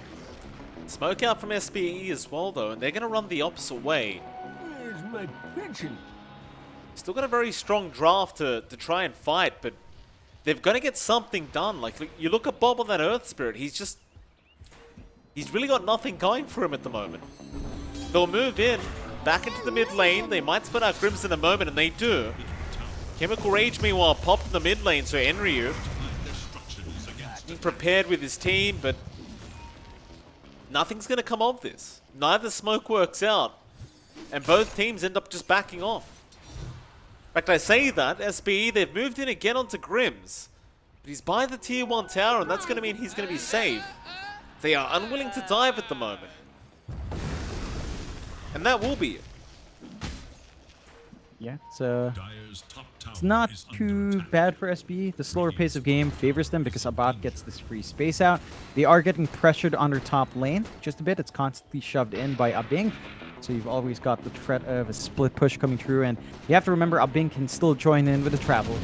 That's the big advantage this Razor has. He can play the farm game and can play with his team quite fast. The bot tier 1 will be cleared out by SBE. So they've got this bot jungle to play with now for Abbat and Enryu. And speaking of Enryu, the Ags is just about 900 gold off. So you are going to get that big spike, although the hook. Oh, no cogs. No mana for the cogs. Very unfortunate there, as now the Earthsplit is going to come in with the jewel out. Oh, Zenki, he didn't do the math. Yeah, it's a big missed opportunity. Not the worst kill to give away, but you're giving out a dual win. You're giving out the finger stack to Eris. Always nice to see they've been kind of sitting in that finger as well. So I don't think Cignal is going to look that one in the mouth. They're going to be very happy with it. They do lose their lead though. Like, as the farm game builds up for SBE, they tie it down to a 1k lead. There's not too much going on for Abing. He's got the Yasha up. He's going into the SNY into what looks to be a Mask of Madness disassembly to Satanic. So we'll see if he's kind of allowed to do that in the Razor. Again, you kind of want to be fast with this Razor Puck and LC, as SBE are still keeping up, like, despite those early losses. Maelstrom's up for Abbat. The Ags is flying out for Enryu and about 300 gold. And that's when it gets a bit scary. Like, you can then start to think about the gyro from SNY into Satanic. And then your burst potential in the gyro just suddenly drop. He's just so well protected with Ag Satanic. It becomes really hard to take care of a bot down the line. It certainly does. Cignal. He's going to run into Grims again. Does roll onto the triangle, but now Van's going to spot him out. Gets the blade mail, but the silence there not allowing him to duel. So you've got Eris coming in with the Earth Spike. And that'll be enough to ensure they get some duel damage going the way of Van. Man, this has been a really tough game for Bob. It's been tough. This is as bad as it gets for the Earth Spirit. Just nothing he can do. This bot lane, SBE, they'll find Jamesy. He'll commit the orb, but they don't really have a way of locking him down. But not long enough anyways. Now the Dream Core comes out, Jamesy just locking down Zenki. He'll try to run the other way. There's your silence out into the stomp, and they will get a clockwork for their trouble. It's now mid lane. 3 TPs coming in. A Bing, he showed himself for a second, but he will just be able to run away from them. And they just can't keep up with him at the moment. Yeah, it's just really hard to lock in the Razor right now. He's got 550 move speed with a Yasha, with that Boots of Travel it's up. So he's pretty much moving at the move speed cap, which is kind of ridiculous for the Razor. He can just chase anyone down with the static link. You have to be very cautious about that. The SNY is fully up as well for Abing. You've got the stat resist on hand. Going to be harder to lock him in as well. But for SBE's side, they have fed the Ags to Abbat. So he's suddenly worth 12k net worth, 4k above a Razor just because of that. We have to see if it's going to have that big impact, because sometimes it just falls flat. Zenki got the cogs off the Elder Titan though. Meanwhile, Jamesy and Eris sorting out Enryu. Well, in fact, that was a Bing. A Bing got Enryu by himself. Samael, the one to go down at that bot side. So they lost the Alchemist, even with all the heroes on the side of Cignal moving down bot. Zenki, all he can do is hide in that tree line and hope they don't check. But it's 11-3 now. 2k net worth lead still remaining for Cignal Ultra. Your only saving grace is Abad, who is consistently just been farming up on that gyro. And slowly but surely, he is getting a lot bigger. But John, I'm having a look back at Enryu. Is there... Oh, he gave the Aghanim Scepter. Fair enough. Yep. Yeah, he fed it through, so he's kind of a dead hero right now. If anyone finds him solo, he's just gone. Mid lane, Eris, he's going to die to the magnetized damage. Bob, he's going to try and roll forward, goes straight into Van on the LC, but a nice hook shot from Zenki. From downtown, the buybacks are around. Grims is going to drop. There's your jewel, though, but the rollaway was already there. He just rolls right out as now the call down comes through. A big overwhelming odds, but it won't make a difference. Now the cleanup. More buybacks being committed. A 3-man Dream Core to lock them down isn't going to be enough. They want a bat on the gyrocopter. He's going to try and man fight, but the stomp comes in, takes him down onto Zenki and Samael. They find more, and Enryu, he'll be the last piece of the puzzle. Bob did get himself out, and that was a lot of buybacks being committed. In the end, I suppose Cignal do win out the team fight, but I am starting to question how worthwhile the buybacks were. It doesn't feel amazing. Like, you do manage to punish the gyro, but you're trying to pin them down while they're still not fully farmed up. You have to, again, worry about the BKB into a bot, worry about the Satanic next. You do find a mid-tier 1, so that feels a little bit more worthwhile. Opening up the map more, they can contest the farm of South-built Esports a lot better, take control of the map much quicker, even contest the Roche a lot nicer. Without that mid-TP point for SBE, they're going to have to TP to their outpost, which is still great for Dire, but it's always going to be under vision, so if they do go for a Roche play, SBE is going to be not going to be able to contest too well without being spotted out. Still, they just go back to farming. They're just staying calm and cool, calm, and collected while a bot just becomes their win condition. The San just flying out now, so full SNY up for a bot into the BKB, into Satanic, and it's just a patience game. If SBE can just maintain this kind of timing, maintain this pace, Cignal doesn't feel like they've done enough on the map to justify going for these really early cores just yet.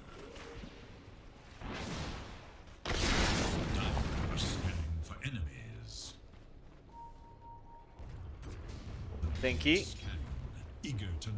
Watch there by Jamesy on the puck. Meanwhile, topside, there's a big rotation happening from SBE. It's only going to be to their own jungle, though. They just want to be able to farm up and take over that side of the map while the other side is currently occupied by the side of Cignal. Zenki going to try and TP away, but does get caught in the end by the jewel. That'll be another victory out for Van.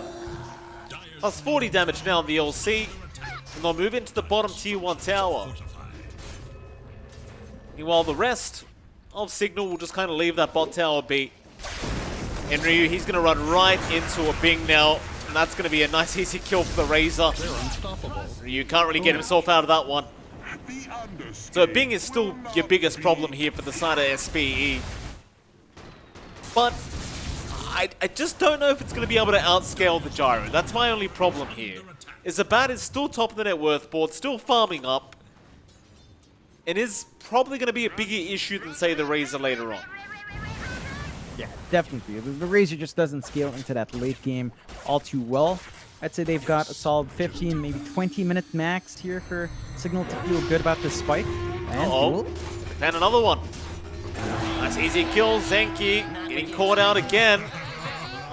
You don't want to give too much away here to the side of Cignal Ultra when they're this far ahead as well. Who have they found now? Samael. He's going to get caught and goes down. James, you got to be careful not to die himself, though, as Bob gets a big silence off, but there's your press the attack. making sure they can't lock down the puck, and Jamesy can just keep going as now Bob has been static linked. Bing just going to get to work. The roll, not going to be there yet, but eventually he does manage to get it off. But now Enryu is the one who's in trouble. He's going to try and run as the call down. Will be committed. Hook shot in from Zenki. They might be able to turn now. There's your stun out. Earthsplitter, though, going to be onto a bat on the gyro. He will juke it out and actually gets Jamesy, but will eventually die. And now the finger does kill off Enryu. The Cignal, they still managed to come out on top even while losing their mid-puck. It won't matter too much because they got the gyro, they got the Alchemist. And now it's up to that top tier 2 tower for a Bing. Yeah, and this is where it feels really good now for Cignal. They've got a 7k lead. It's much more tangible on their part, although... Yeah, they get one, but the problem is the Jewel's going to come out and they'll get a much better trade if they can kill off this Earth Spirit, but Bob is going to survive through the initial onslaught. Now silence out, Boulder Smash, this is not the mistakes you want to be committing. Maybe just underestimating how tanky Bob was. Thinking they could burst him down, but that was not the case, and you give a couple of those kills away, and the game will get much harder for you if you're Cignal Ultra. Yeah, it's going to get difficult. I think some major spikes to watch out for from SBE is literally anyone getting a Heaven's Halberd just ruins a Razor. That's going to be a big one. On top of the BKBs that's already flying out for a bot. For Bob, he's got his fresh BKB up. Once you get even one disarm off and just hold the Razor down, his output just kind of shrinks. You do have the Satanic up in Abing, so he can still keep playing fast, still keep standing up front, get his damage off, play with a static link. They need to keep playing fast on Cignal. We haven't seen them take too many breeders yet, which is good, but they haven't really progressed in towers. Tier 2 still stand. They haven't made their way towards their Roche. So in terms of map objectives, they have not progressed the game, and that's where it gets mildly concerning. It's still not too bad for Cignal, but you do need to start shrinking this down, and they will smoke up to look for a pick option. I'm going to try, and it might be Zenki again. Van, oh, he spots him out now. They get the silence off, and that'll be another easy duel out for Van as they want more. They go after. He's going to be around. They'll go after the tier 2 tower, though. Enryu, Glimmer Cape might allow him out, but no, a nice coil from James. He locks him down. They get the Chemical Rage off. And that might be enough to let him out of here, but a Bing, he's going to go for a dive. Bob wants to try and punish, but they miss the roll. And a Bing, he is just so confident on this Razor to just keep going. Onto Bob, who does pop his BKB, but it will not make the difference. Alright, just dive tier 4 towers. They're going to TP in and try and punish again. Zenki, a nice hook shot out.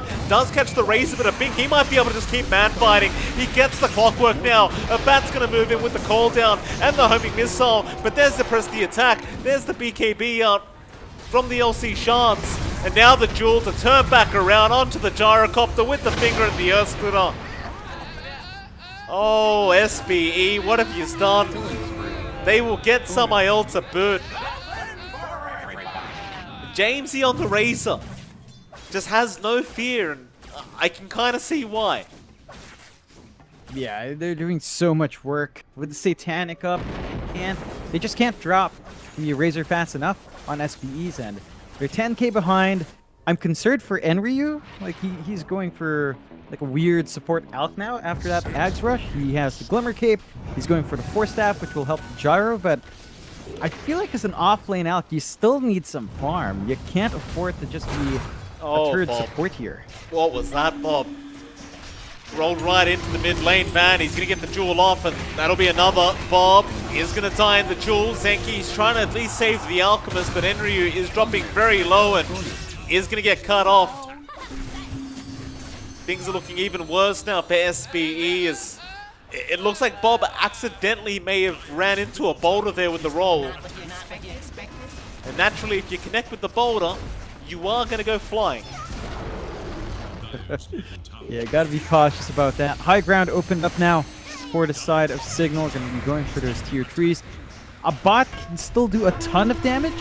He just needs to watch. There's so much protection here just from Van having that press the attack with the Ag Shard. Just completely busted that LC right now. Yeah, Bing, he just goes in. Tier 4 towers, he does not care, and There you go. There's the press the attack out again. Just making it so you can't lock down a Bing long enough. Even if you do, he's still got the Satanic up, ready to go, and it looks like a Bing's going straight for a Moonshard now. Just all in on the static link right clicks, and I can't quite blame him. It's doing a lot of work. Yeah, they're just playing to their strengths. 30-9, 14k lead. SBE are smoked up. A bot has to be the one to carry this game. Like, he's all of their damage, he's all of their farm. Their game literally just rides on the back of this one hero. And they need to find a good angle. They need to find a good approach. Maybe get some good farm out in this downtime while their high ground's still kind of protected. They only have one lane that's going to naturally shove in. But they are still lining up for a kill here. Oh, Enryu, he gets the Glimmer Cape, but it may not matter. The Link is going to give as much information as necessary for a Bing to just keep going here. And Enryu, he is just gone. About he's going to try, but the Jewel is out. A Bing's going to have his way with him. But the Earth Splitter will just be more than enough. And SBE, they may need to call it. I guess. It's looking about that time. They're not going to yet. But I've lost a lot of faith in this gyrocopter now, John. It's just not doing anywhere near enough, and there's not enough space in the map to farm for it. Yeah, it's just awkward for SBE now. They've basically got 3 supports. No, actually 4 supports if you count that Earth Spirit. He hasn't progressed past the BKB. So 4 supports plus a gyro. It's way too difficult. Might be time to look for Matino12 in the chat. If he's around, just typing out that call. SBE are going to hold on. Respawns are short enough. They could still play high ground if they land a really good Magnetize along with a call down. It's just difficult. Samael, he chased down now the Enchantress. Ends up going down very easily. James is going to move in with the Desolator. Look at the damage output. They can't even land the hook right now. Zenki, he's going to try and coax him away. He will get taken out into the fountain. Maybe the fountain can get it done a Bing. He's not too tanky, but he does get out of that fountain. As a bat now, going to move in with a call down, and they have gone too far. All right. They get the big one. They've got the Razor down. It's a fair bit of golden XP for our gyrocopter. I just wonder whether it's going to be enough for Cignal. They might keep going. Very risky team fight, or maybe not. Jamesy, he just deletes Zenki. That's a dieback straight off the bat for the clockwork. Now Grims will move in. Bob, he's trying to get himself out. He might just make it as a bat moves back in. With the Rocket Barrage, he will be able to kill off Jamesy, or rather Samael does. But a bat does die to the finger. Samael gonna find a way to just try and run out of here as Enryu's gonna move his way in onto Eris, but a nice Earth Spike. Gonna lock down the Alchemist. Samael, he'll keep having a look, but Eris is fine. It's, I guess, a successful defense for SBE. They lose their mid, but they hold on to the top. They found that kill on the Razor, but they can't really transition that to a Roshan or a tower because they lose their gyro as well. The best thing now for SB is just try to get some catch-up for him on Enryu. I just don't know how to feel about the Alk. Again, it's still all in on the gyro. They're starting on that Roche already with just Van. It's not going to clear out. They do need a Razor there, and they can scout out with a Clockwork. So Zenki's going to be aware that the Roche is going to be the next play for Cignal. SBE just need to maximize this time. They need to get as much farm as possible, find all their tier 3s in time, play the high ground, maybe bait Cignal in again if they keep diving too deep. You can punish. I mean, the fountain's the fountain. That press the attack only lasts so long in terms of spell immunity, so there is still a big window where you can get your spells out and get your damage off for SBE. It's not quite cleared out yet for Cignal, but with the Aegis, it's going to be a lot simpler for them. Certainly will be. See if they can take it down fast enough, and never mind, it looks like they are going to take it more than fast. The Deso from Jamesy definitely going to help out with the damage boost, and now with the Aegis up, I just go to that high ground again, but Bob is going to roll in. A hook shot doesn't land, and nor does roll, but they're still going to try and just chase down Van. Another roll not connecting, though. Van now just going to turn around with the Jewel out. Bob has been caught. He's going to try and tank through it, but the Jewel is going to pan out for them. They will even find Zenki. A bat's been static linked. It looks like a Bing will be able to clean up the gyrocopter.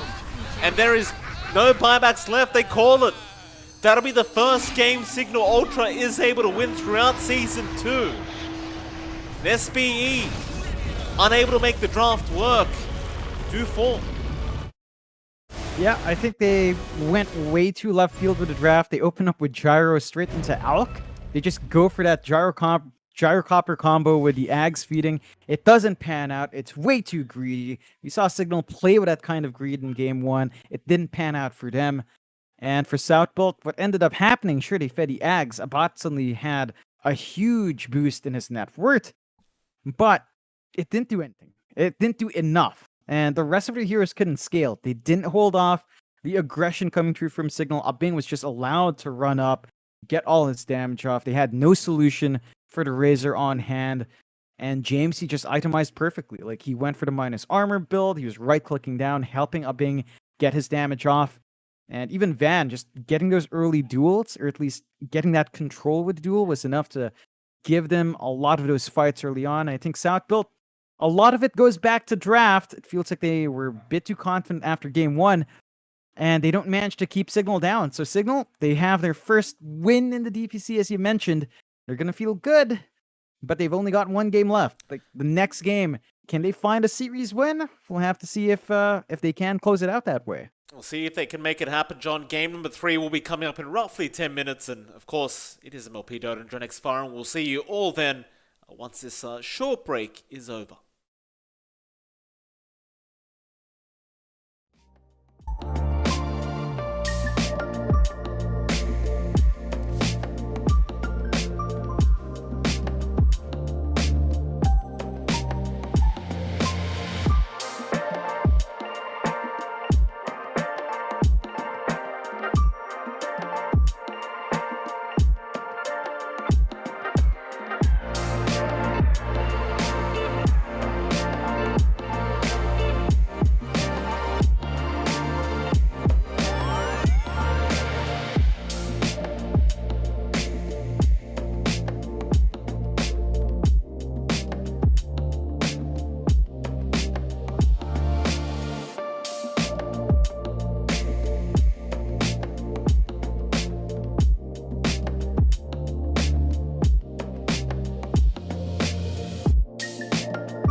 it up.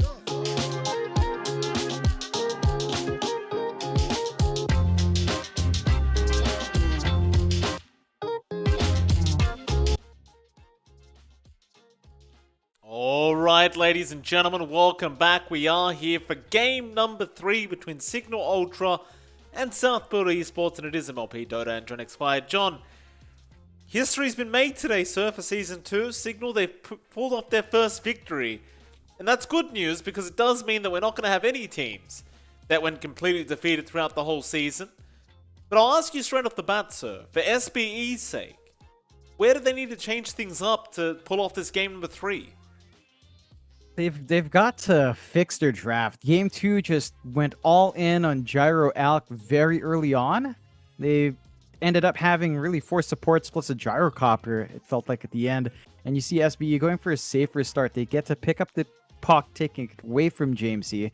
So it looks like we're going to have that on hand for Bob. Maybe some flex on hand. We know that Zenki and Samuel have played support puck before. So it could be an option, but again, just not something we've seen in the major right now. So more than likely just hammering in their solid mid. Cignal has a lot of options here. They could go back to the line. Great counter pick for the puck. They still have an option for the Knicks as well. So it's not the be-all, end-all here for SBE. There are still ways to control it. They go with that line just to have that solid hex. The question is now what they build up on top of it. They could go for their mid matchup now if they're feeling confident, as, you know, puck is just not flexed at all, at least from most teams nowadays. So they could maybe look at securing one of those Spirit Brothers on hand, have a good time there. Maybe consider even something like, say, a Quap. They want some priority and mobility as well. Could go either way, but having Lion in hand does make it easier to approach that puck in this game. Okay, fair enough. It's going to be the first game... No, never mind, it isn't. I was about to say it's going to be the first game that Cignal hasn't had the Lion, but in fact, it's the puck that they won't have. SBE... I suppose for Bob, it's going to be nice just kind of locking in his own hero very early on, because we saw last game he did kind of run out of heroes to pick. He didn't have the Tiny, he didn't have the Leshrac, didn't have the puck.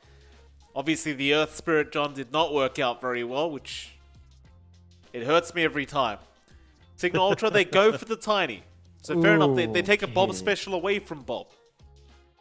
I'm worried about this. I think if you see the Tiny, you know it's going to mid, you go Bristleback. I think that's the play. You run the offlane puck, do whatever you can. But if you get Bristle, it's so good. They don't go for that play. I feel like it's so missed out. Tiny just gets smashed by Bristle. You go 1-3-1.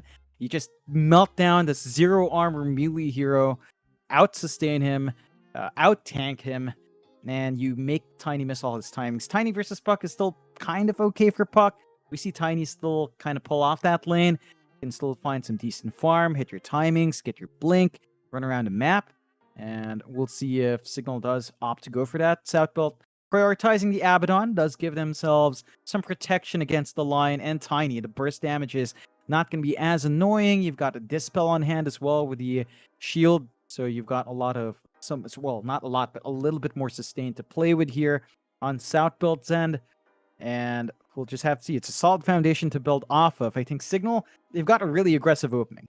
Lion, once you hit 6, just run around, find a finger kill. Tiny, once you hit 7 to 8. With a blink, same deal. You just go bursting people down. And the Abaddon protection's not going to feel strong enough early on to really prevent that damage from coming through. Down the line, it is going to be a nuisance. But within the first 10 minutes, I think Cignal can still play that fast pace that we saw in Game 2. Yeah, I mean, it might be more so for the Lion control, right? Like if your puck gets hexed up, you can Aphotic Shield and kind of just purge it off. That might be the idea behind the Abaddon, but I guess only time's going to tell us. We do have to wait out the next ban stage.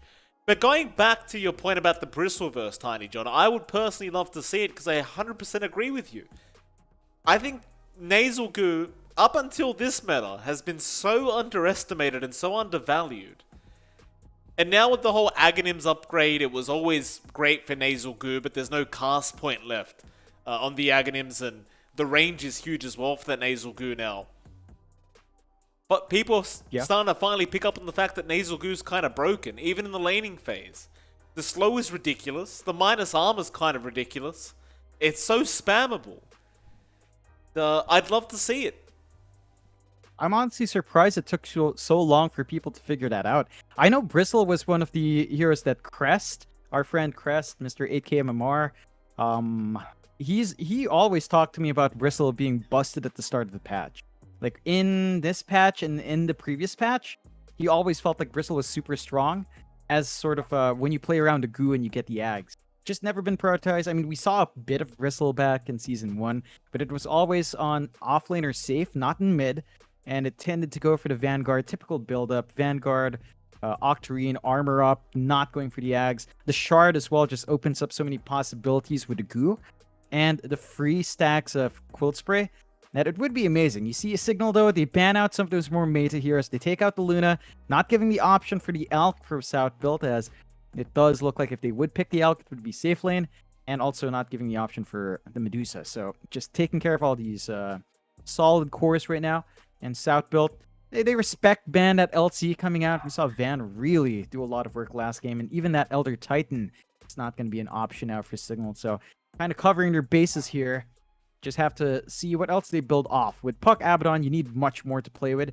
Cignal, though, Grimstroke comes in, and we were looking for this in Game 1 when they had a Lion.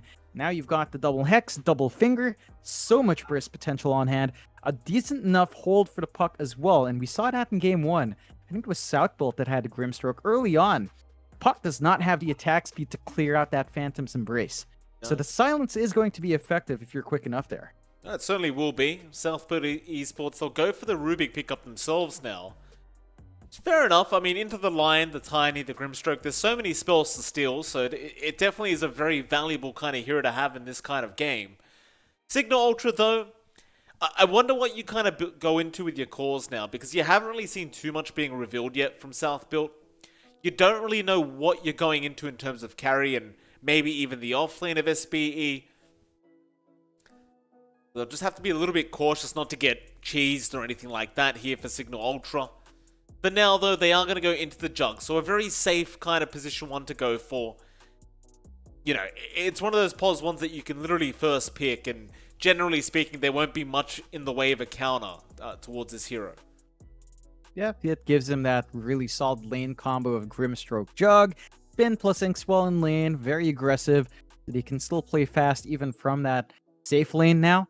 They 1-2 for Cignal Ultra. They've got a solid win condition with Jug. Even the Tiny can scale in right clicks. So they've got some pretty good power curves right now from Cignal Ultra. They can kind of hit an early game stride. They can stall out in mid game and still play towards the late game if they wanted to. It's down to Southbuilt to kind of counteract the Jug. When it comes to head-to-head core matchups, I think the one here that can really shine here is something like a Slark. Could be really good. You have to worry about the Tiny. That's the biggest issue. And your Shadow Dance feels off because of all the AoE damage with the Tiny and Jug Spin on hand. But when it comes down to it, that's Omni Slash versus Shadow Dance. And there's also that utility with the Ag Shard. No, they go with Bristle. All right. I'm happy. There you go, John. They listen to us. There you go. Very nice. I want that to be the Bob hero, though. Like, that has to be Bob with Enryu on Puck. That's when it feels really good. You dominate the Tiny. Don't give him a game at all. Don't give him a chance to hit his blink timing and his power spike. And you just run them down afterwards. What does Jug do? Omni Slash damage is going to be way less than you expect because some of those slashes will hit the back. You're not going to get full frontal damage there on the Jug. I'm very curious to see what they do with it. I think either way, even into the Juggernaut, you don't go the Nasal Goo route, you go the Quill Spray route instead and try to abuse that if you're up against the Jug. But for sure, if you're in the mid lane, you want to try and abuse the Nasal Goo straight away. Hell, I'd say level 1. Forget about Quill Spray, go for Nasal Goo if you are up against the Tiny, and the lane probably won't be winnable whatsoever for that Tiny after that point. I suppose you've always got to be worried about getting tossed back into the tier 1 tower, but nevertheless, I mean, we'll wait and see what they plan to do. I think either way, it was a pretty nice pick for SBE to go down. Cignal Ultra, one ban left before they can continue with their own draft, and for now, it does seem like they are focusing on either safe lane or mid lane.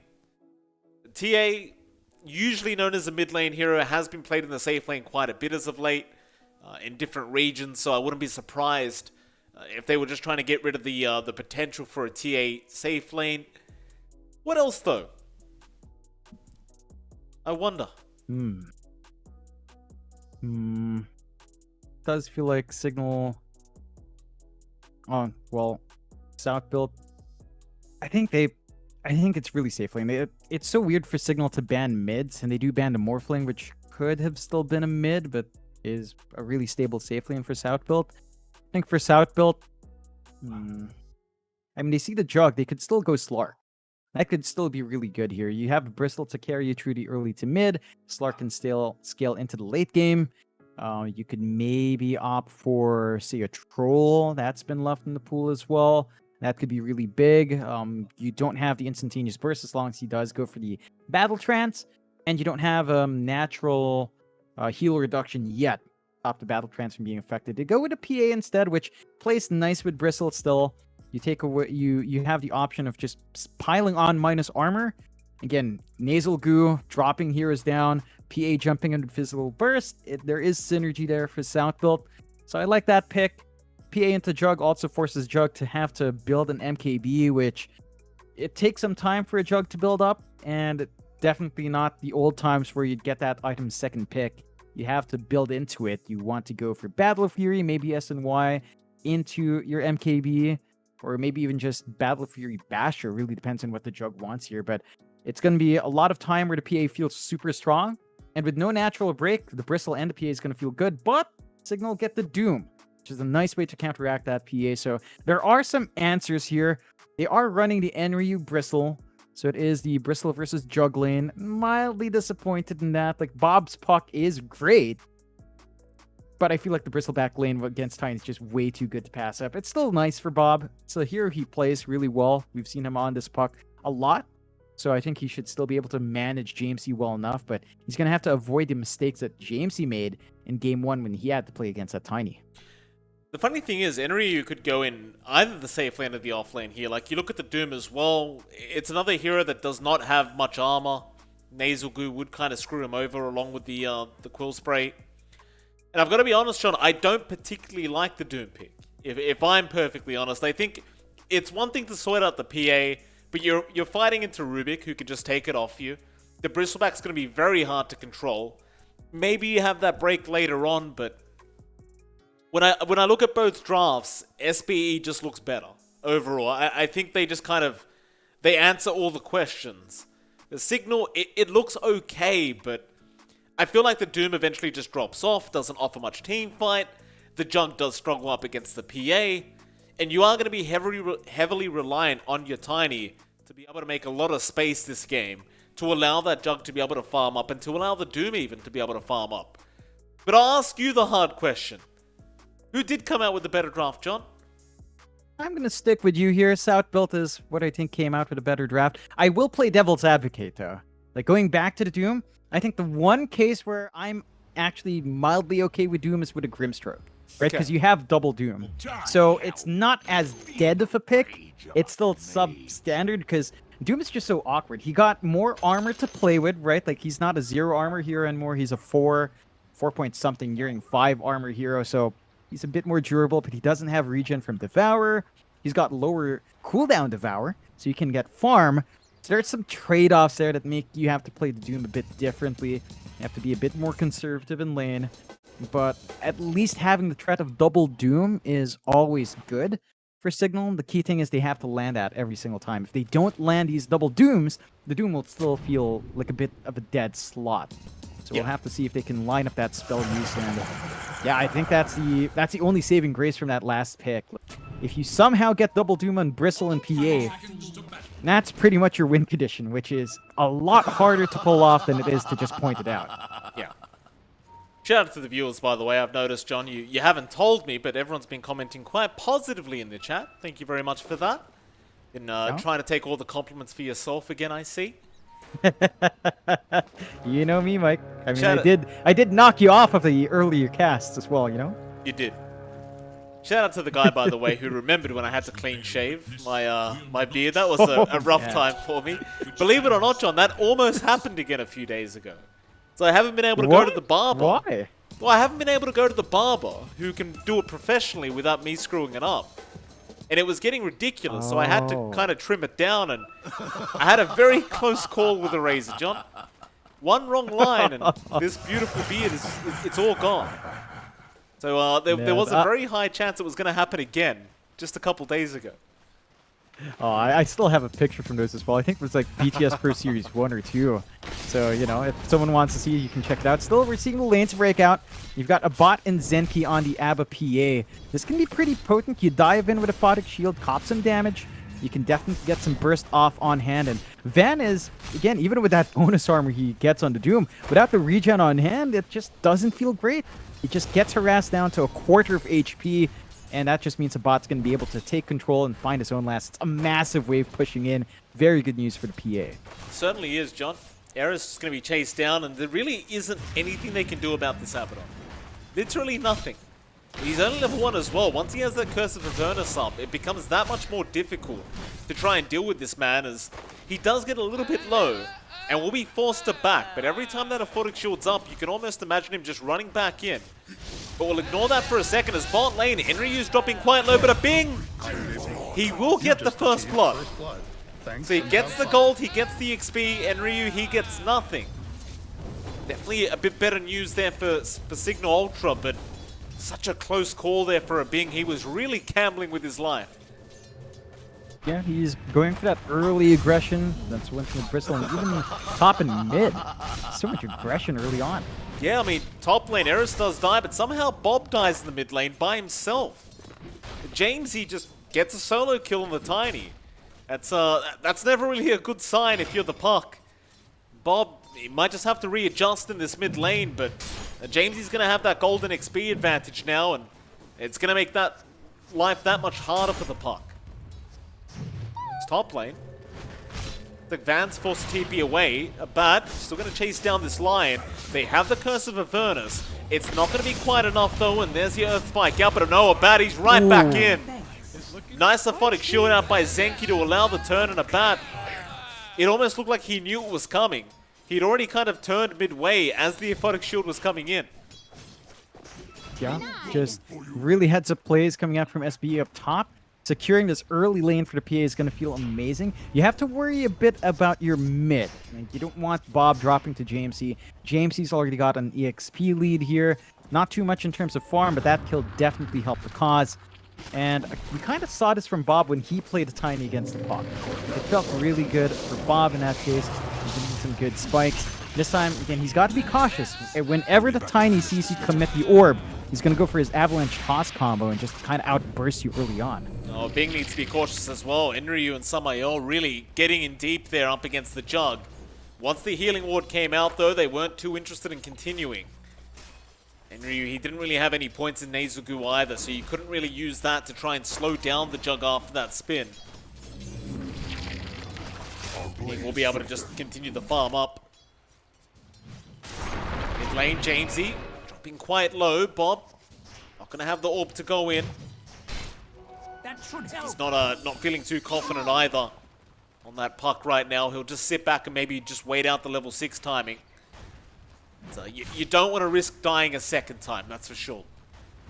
No, definitely not. I think the big thing going on for Jamesy is that he still has this about half-level lead.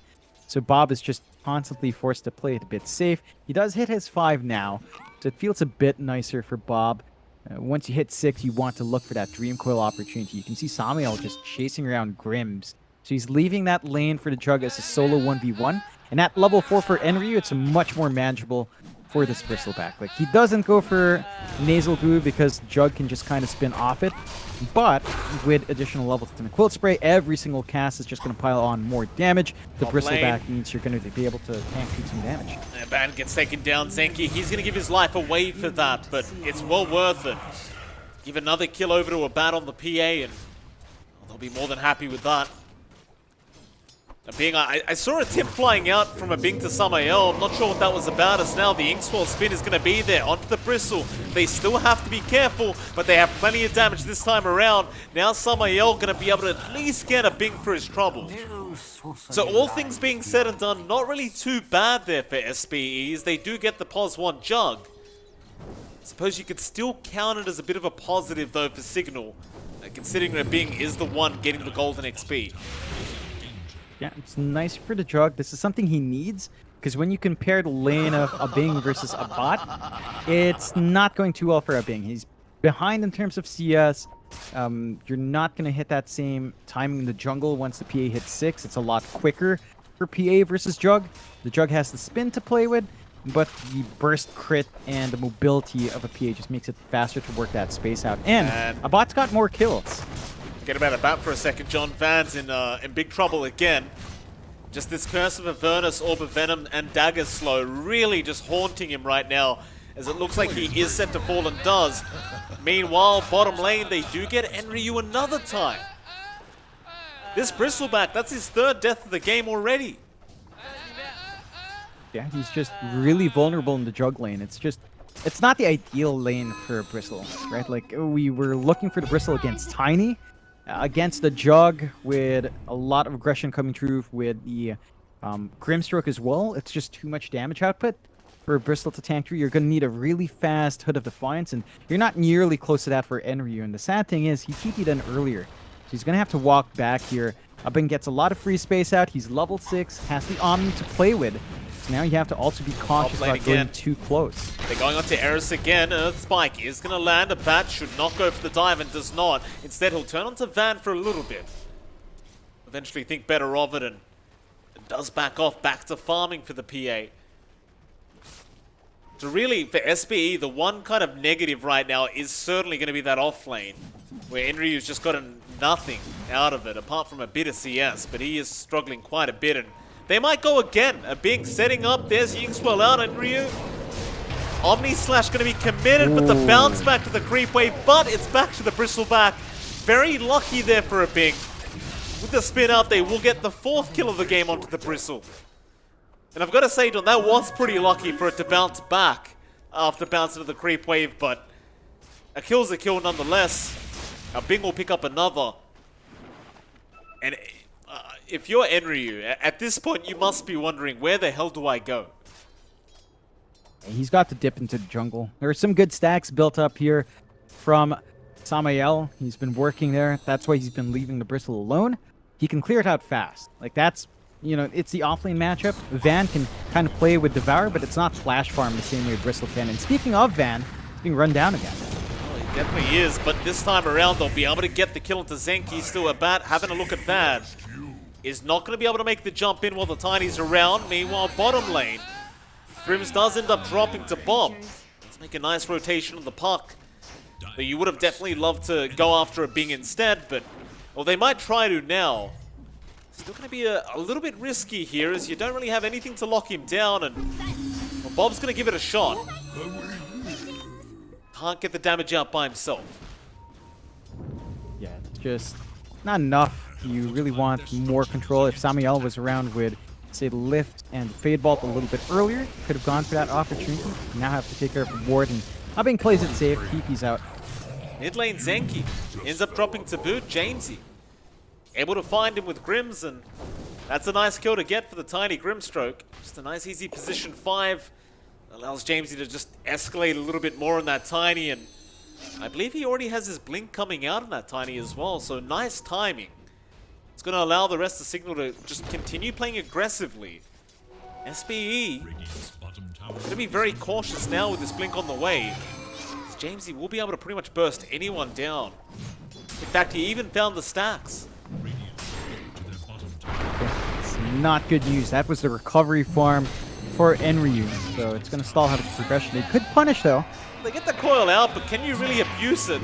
Nice little illusion dodge attempt. He won't be able to get it off. Still, Grims might just die, but a nice soul bind behind him before he does go down. That's going to be it. They did give it a crack. They got one for their trouble, but they did not get the one they really wanted as Jamesy. Tries for the toss back, but the range going to be a little bit too low. Yeah, overall, still really even on the board despite some of these spikes coming out from Cignal and SBE. 8-8, 1k lead out for Cignal. Not a huge amount, although. Oh, they found the puck though, Bob. You can't afford to get caught out like that, and I'm not sure if he didn't really see the blink dagger earlier on. And now he'll know about it. Samael can be chased. Avalanche is there. No toss back though. He tried to toss him back to the Grimstroke, but again the range was just too far. He didn't bother just going for the Avalanche toss combo instead. Yeah, just a bit greedy there. Would have been nice to find a freebie Rubik kill, but Samuel's just a bit quick in that Earth Spike. So managing to hold off the aggression. I think we need to see more from JMC with a blink. Finding the puck once is great. They could look for a smoke opportunity, and they do smoke up. They do. Dyer's top tower is under Into their own jungle. They'll spot out Zenki. Jamesy will have to just accept the nice easy kill. Lance Toss will get the job done. A bat, he's going to have to just try and TP out immediately, and he should be fine. Stay out of there. The rest of Cignal, they seem very comfortable right now. It's really no rush for them. As long as their junk's farming, they're happy. That is exactly what a Big is doing. Yeah, once this jug does finish up the Maelstrom into Mjolnir, I think you've got to play pretty quick here. Like, you don't want to really just play the farming game. Maelstrom will allow you some farm. It's still not as fast as, say, Battle Fury on PA. And Abat is going to hit that Battle Fury timing soon. Claymore's just about 900 gold off. You're going to have a pretty big spike there in the PA. SBE, it's almost the same situation as Game 2. They need to slow down just a bit, hit some item spikes before really looking for more. Here they go. Jamesy, he finds Samael. Zenki not going to be too safe either. He does not have borrowed time schooled up yet. He's just holding out. Instead, they'll try to go onto Bob with the double finger. They will blow up one, and there's a second. Cignal Ultra, just keeping it up, finding more kills across the map, and you start to ask yourself, John, where was this team throughout the whole of Season 2? Yeah, I have no clue. They're stepping up to the plate. This is the Cignal we remember from the days of Pro Series, and now they're even looking up top. They're going to try. Onto Bing in the mid lane. Henry, you're going to be there with the Nasal Goo and just slow him right down. The Omni Slash is up, so he does have to be cautious, and Van is going to be able to get the double stun elf. So nothing going to come out of that. SPE just going to have to back off again, and well, now a bat's been caught out. Jamesy going to spot him in the jungle. There's your avalanche up into the toss, into the earth spike. And that's something you really don't want to see if you're SPE. It's their win condition. Abat still needs the Battle of Fury. Kind of cursed him there. Still waiting for the farm up now. And the mid lane's just going to be pressured from this. Yeah. Henry, I'm not sure if he really thinks he's that tanky right now, but he is not. Bing, he commits the Omni just in case. But quite frankly, I don't think he needed it. Yeah, it's still nice. Kill secured. You're not looking for it on anything else. Like, you can't really commit Omni on a puck, so you just get the next best thing. They take the mid tier 1, they invade the jungle, they've got some forward wards here. And at least they do get Eris. They get a line kill, and looks like they might even find Grims. Grims is going to try and run. Jamesy right back in. A big avalanche toss, killing off 2 immediately. Van now going to show up on the Doom with a nice stun out. Bob is going to try and make a run. Might just make it. Yes, the orb up again, and he's trying to be a bit tricky there. Still get himself out. Meanwhile, Bob now going to be turned on. He'll go for an avalanche TP play, and it looks like he is safe. Unfortunately for SPE, he is going to be able to get out. I suppose SPE, at least they're going to get these stacks for a bat. That's one good thing. yeah, it's some gold coming out, making use of that Battle Fury. So the PA is starting to build up. Looks like Abat's going to try to rush the BKB next. I can't fault him for that. There's a lot of magical damage coming out and a lot of control. But that will put a target on your back for Van. He's just going to end up looking to doom the PA instead. So Van's got to make that choice. Does he doom the PA? Does he doom the puck? Or does he doom the bristle? I think you might just want to negate that BKB entirely. So not going to be a big worry until more items are up. And they're keeping that hunt and Bob. Jamesy's 9-0-4 now in this tiny. My goodness. Just an absolutely amazing performance so far from Jamesy. Onto the tier 2 top tower they go. It's not going to be the fastest tower you've ever seen go down, and they might even give up on it eventually, as we are only 15 minutes in, but well, Bing, he has the healing ward. He wants to play with it. He'll get a bit more chip damage in. He should eventually just back out. Yeah, it's just that SBE is not really putting a response in to stop this. They're gonna put Samael up by himself. He's spotted out by the ward. So now it's just a solo movement in. If Abing was feeling confident, he could just go for a spin and wait for the Omni and get a kill. He may just. Fingers out. Samael's gone. Mid lane, they found Enryu to boot, but the Avalanche and Toss not really going to connect solely on the Bristle. Abat's going to move in onto the Doom, but there's your double Doom out now. They will kill off Van. Jamesy with the toss up and the double Earth Spikes out. It's still not enough, but with the Avalanche, it may just be. But no, Zenki's around to save the day. He'll make sure they do keep the PA alive as Bob will continue going onto the Grimstroke. Era's still around to try and turn it back. There's your Hex out. Do they have the damage? Not quite. I'm going to kill off Grims and now Era's. He's going to try and run. Bing's still around, just confidently farming up. He'll go for the spin TP play and he should be just fine. But the rest of his team does kind of just die around him, and that's not the greatest look for Cignal after such a strong start. They just get a bit too confident diving that tier 2 tower, but at least for SBE, this is going to allow a bit of breathing room. Yeah, and you have to worry about allowing a bat to catch up. BKB is just a recipe away now. So, again, it's going to keep him protected from everything but the Doom, and we saw that Doom there. It was the double Doom. It wasn't enough to really close it out.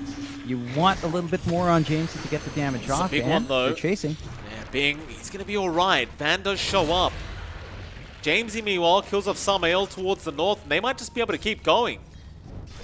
Looks like they just won't have the lockdown unless Bob sticks around. Bob. It's not going to jaunt.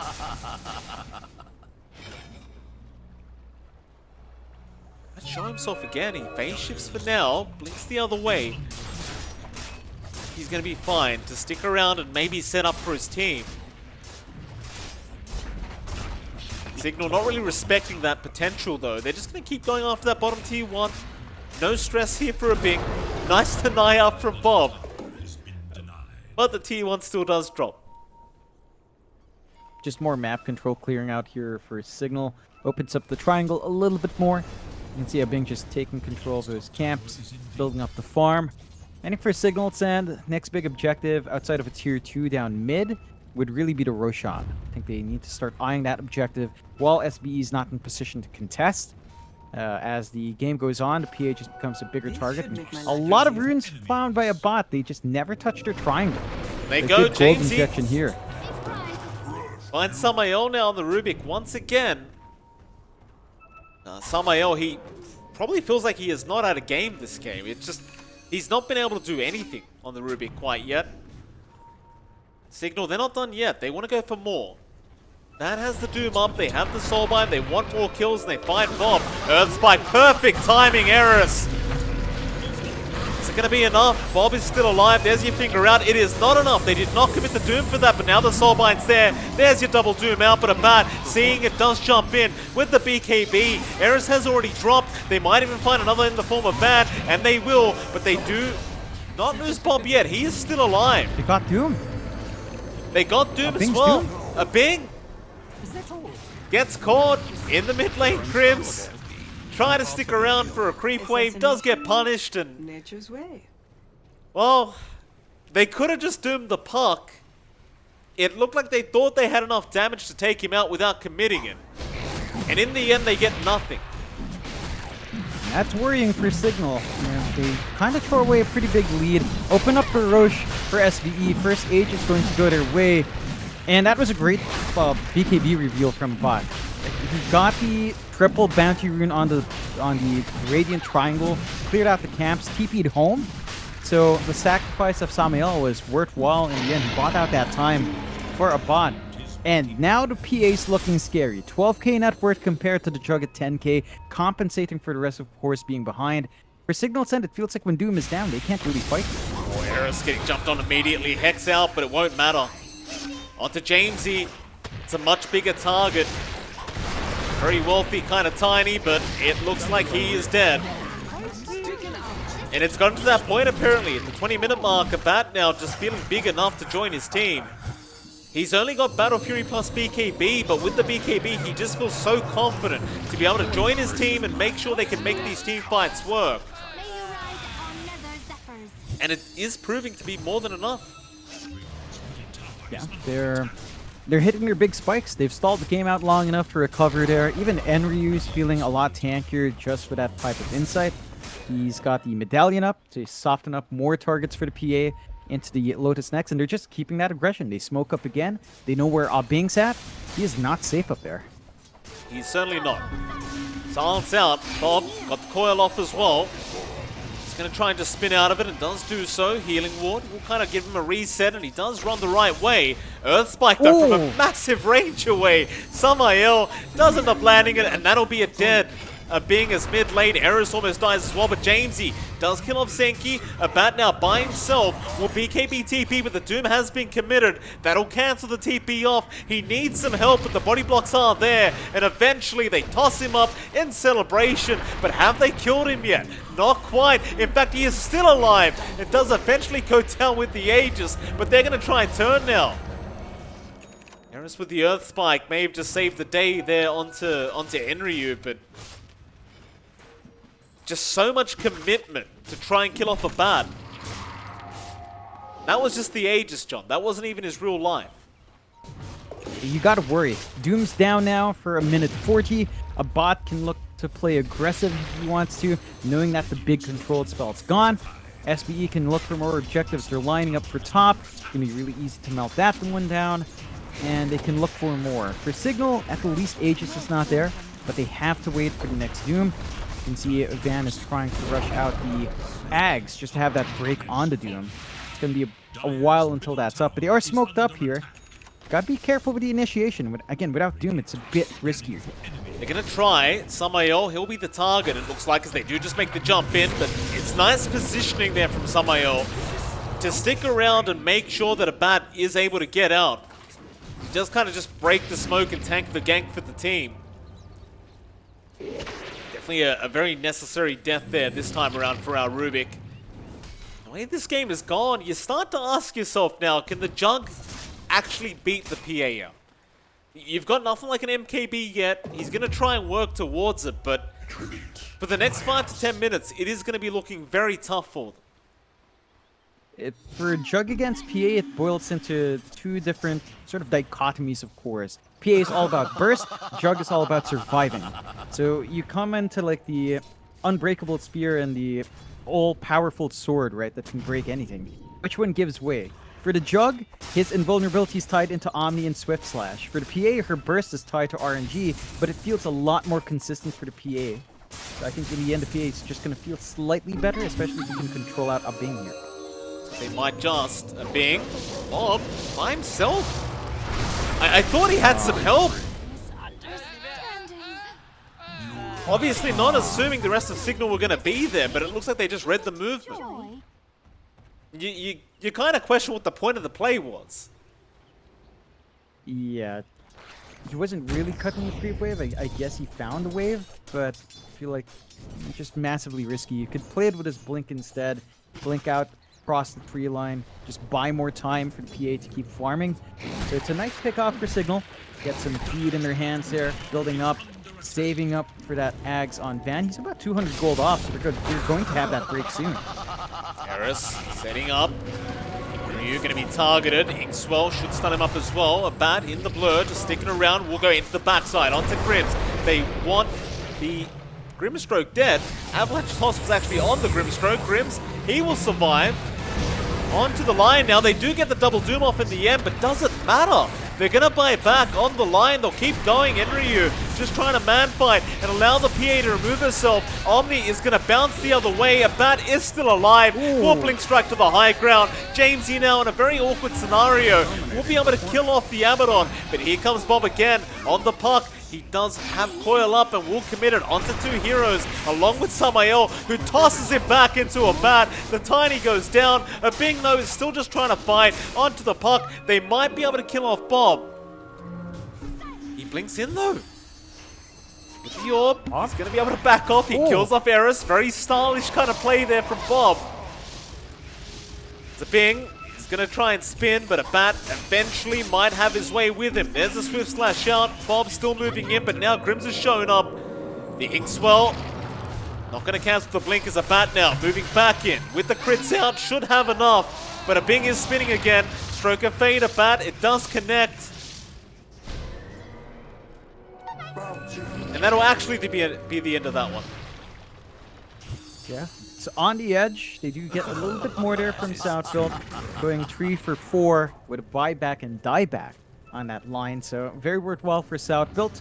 They are going to have to deal with a Doom Ags next from Van, and the break is going to hurt. Like double break on Bristle PA is just painful.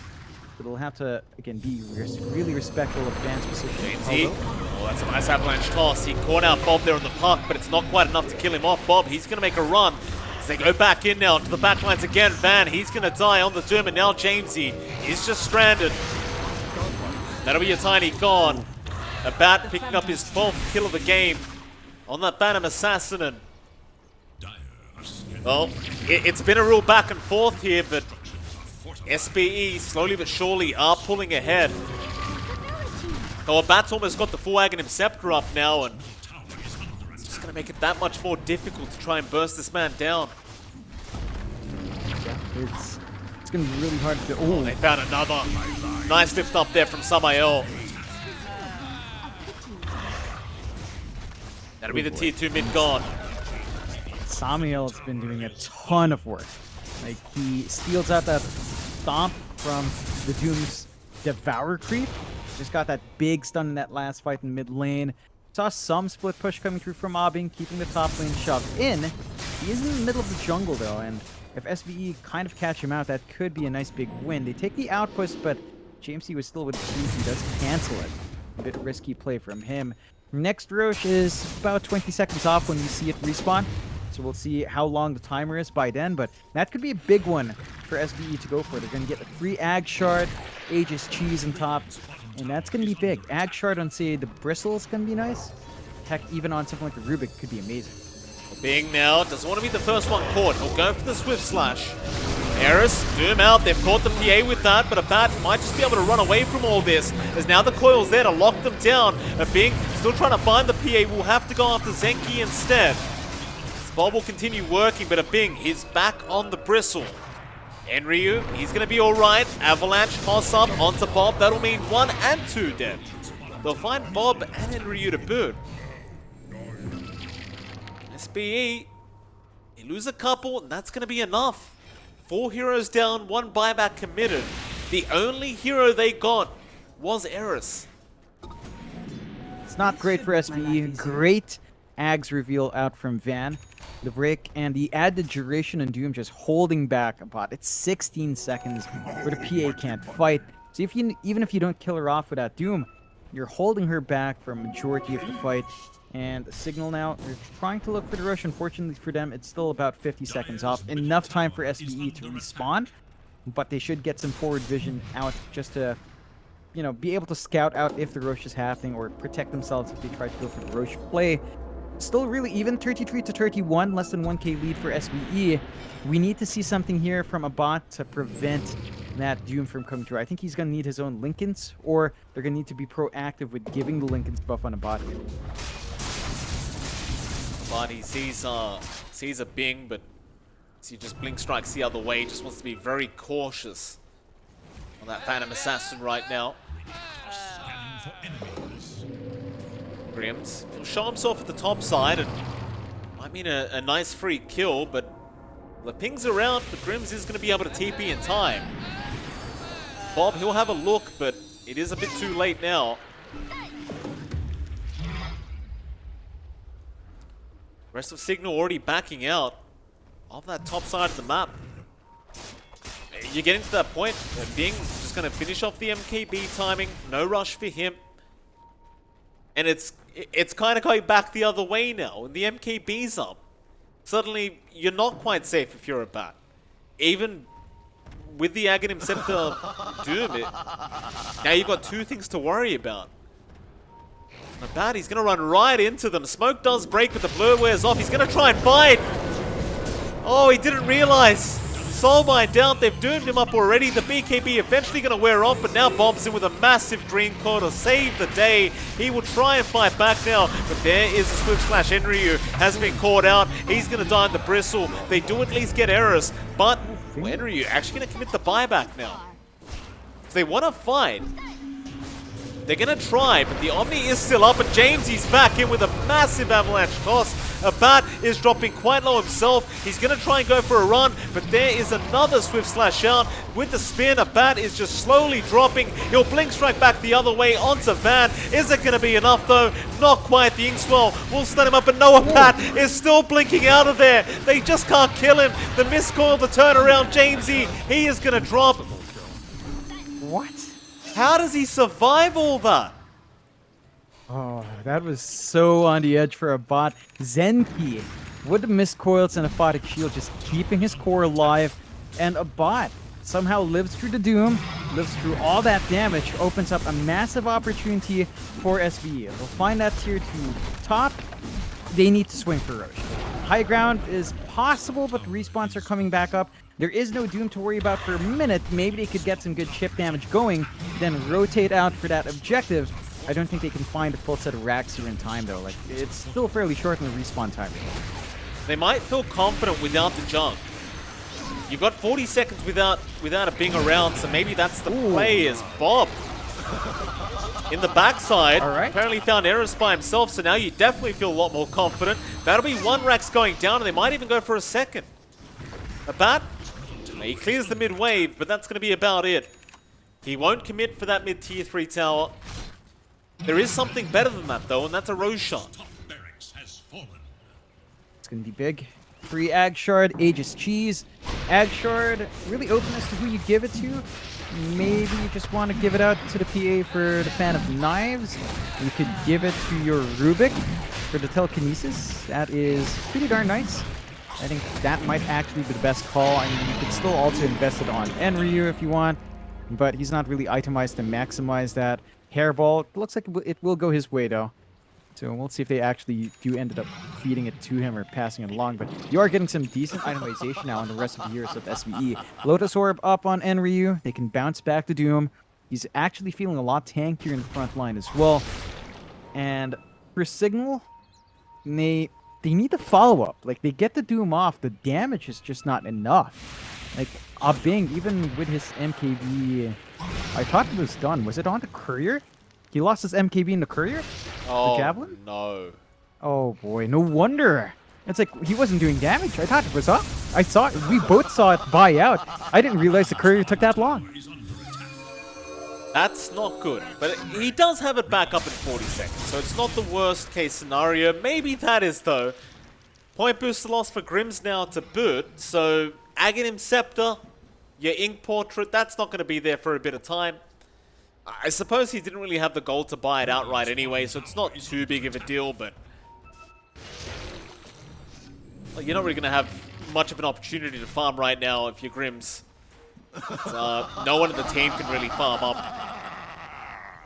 Kind of just stuck in the base. I wonder if they even tried defending this bottom tier 2, but well, I'd say the answer's no, considering it's been left on 13 HP. They'll let the creeps do it. Bit surprised. So getting last hit would have been nice for a little bit more gold. It's more efficient. There's that MKB. So Bing should do some damage now. I think it really felt a bit lackluster there. Or rather unfortunate. We'll see. Their high ground hold is pretty nice here from Cignal. I love the build from Bob. He's on the Dagon 5 now, so the burst damage is on hand. They're going for a smoke. They are. They're going after, though.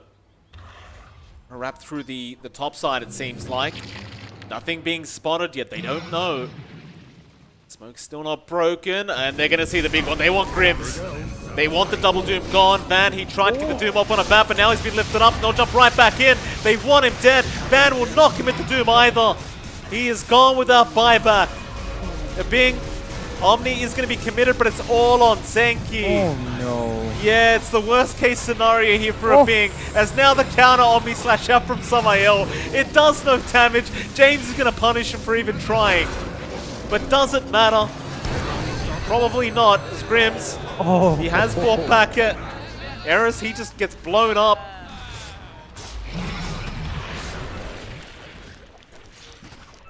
They've got to keep trying. Inkswell out, Swift Slash is there, they'll get another. Zenki's down, but Eris is going to die back now. Zaban has jumped back in onto a Bing. They're going to try and man-fight this one out. The big crit out on the Jug is going to hurt quite a bit as the Silence and the Dagon from Bob just gets rid of him. Jamesy will toss back the PA, but he's not even going to die. He does get tombed up at the end though, but that is just the Aegis. They will be able to get Enryu, but the PA is going to be just fine. Soulbind out. And that's about it. That's all they can do. There's Bob, he's not done. Into the fountain, he says. Dagon out, Orb the way as well. Oh, I mean, why not? Bobby. Why not? Yeah. Bob's had a tough game. Yeah, Bob's bouncing back. It's the Bob, the wrecker that we know and love. Back in form. He managed to find all the wins. They're going to go for the Mega Creeps play. And for Cignal, man, they don't have Omni. It will be back up with a respawn, but they don't have Doom to kind of hook in with that. And just makes the rest of these fights more awkward. It's just not enough. Like, on really bad Omni Slash bouncing onto Zenki, you want that on a bot. You just 100% want to hit the PA with that. You have to commit it on a bot ASAP. But you also need the control on top, because if a bot blinks out, the Omni Slash might not follow. And that's Mega Creeps up, Tier Force under siege. Cignal, feels like they've only got one little fight left in them here. Bash out, Van gets very unlucky, and is gone. No buyback. It's like, what do you do now? They're gonna try something. Toss back into a Bing, but he's out of the fountain. Abant's just focusing the Ancient. He's had enough of this game. A Bing, he's going to move in. He does still have the Omni, and there's a Hex out. They've got the PA, but Abat, well, there's a counter Hex now. Samael just going to turn it back around. The Ancient is still falling while all this is happening to Bird. The Siege Creeps are just doing all the work, and they will eventually get the game and the series to go their way. And, you know, for Cignal, John, at least they got that first game victory. But they can't pull off the series victory in SBE. While it doesn't change their group standings, it must feel kind of nice getting another win. Yeah, it's always good to close out your season with a nice win. I think that might be able to drag SBE to number 4. Right now, they're tied with 496. So if 496 loses against GXR, in the end, this does mean that, you know, 4th versus 5th is actually a lot of cash. So South Built will be able to enjoy a bit more of that prize pool if they do find that. I mean, that is definitely one positive. I didn't even think about that, actually, but I forgot with the DPC, it is, you know, based off your group stage placing, and money is money. It definitely feels a lot nicer if you can make your way up. We should have an interview on the way here for one of the... I have a heads up on that. No interview from SBE. I think they don't feel too comfy speaking. I should have told them they could speak in Filipino and I could translate, but it looks like they might not, you know, have the energy for it. So it's fair enough. I think, yeah, they'll just close out that way. But they play fantastically. They gave Cignal one win, you know, so they were being generous. Gave a win away. Cignal played really nice in game 2, though. But, you know, they don't end the night with like 0-14. They are 1-14 now, so not as bad. But unfortunately for Cignal, that means they are going to have to play through open qualifiers if they want a shot at Season 3 and potentially TI regional qualifiers. You might have to play. I don't know the format for that yet. Still a ways off. But Southbuilt gets to stay in, maybe climb up for a little bit more cash, which is always great. And they close out with a win for the season. So props to them. Absolutely. With that, if we don't have an interview, John, I guess we'll just call it at that. No raids or hosts today. I think we're just going to shut off the streamers. I don't really have too much time to wait around. But it has been an absolute pleasure, everyone. Thank you so much for the kind words in the chat. Of course, we will be back tomorrow on the same channel to get through the rest of the lower division for SEA. So if you did want to watch tomorrow's match, what is it, John? It's GXR versus who? GXR versus 496, but that's the day after. So tomorrow we've only got NA, Mike. So, you know, steady times. If you want to see us. we are going to be on BTS. So Right. you can catch us there. But that's early morning for us in Southeast Asia, so you might not be up for it. But if you are up, tune in for that one. Yeah, I mean, I've completely lost track of dates and times now. None of it matters anymore. I didn't even know we were doing America till about 1 hour ago. So there you go. We're going to be on North America tomorrow if you want to head over there. But for now, yeah, that is going to be it. You guys have a lovely night. And again, thank you for tuning in. We'll see you guys on the 19th. See you then.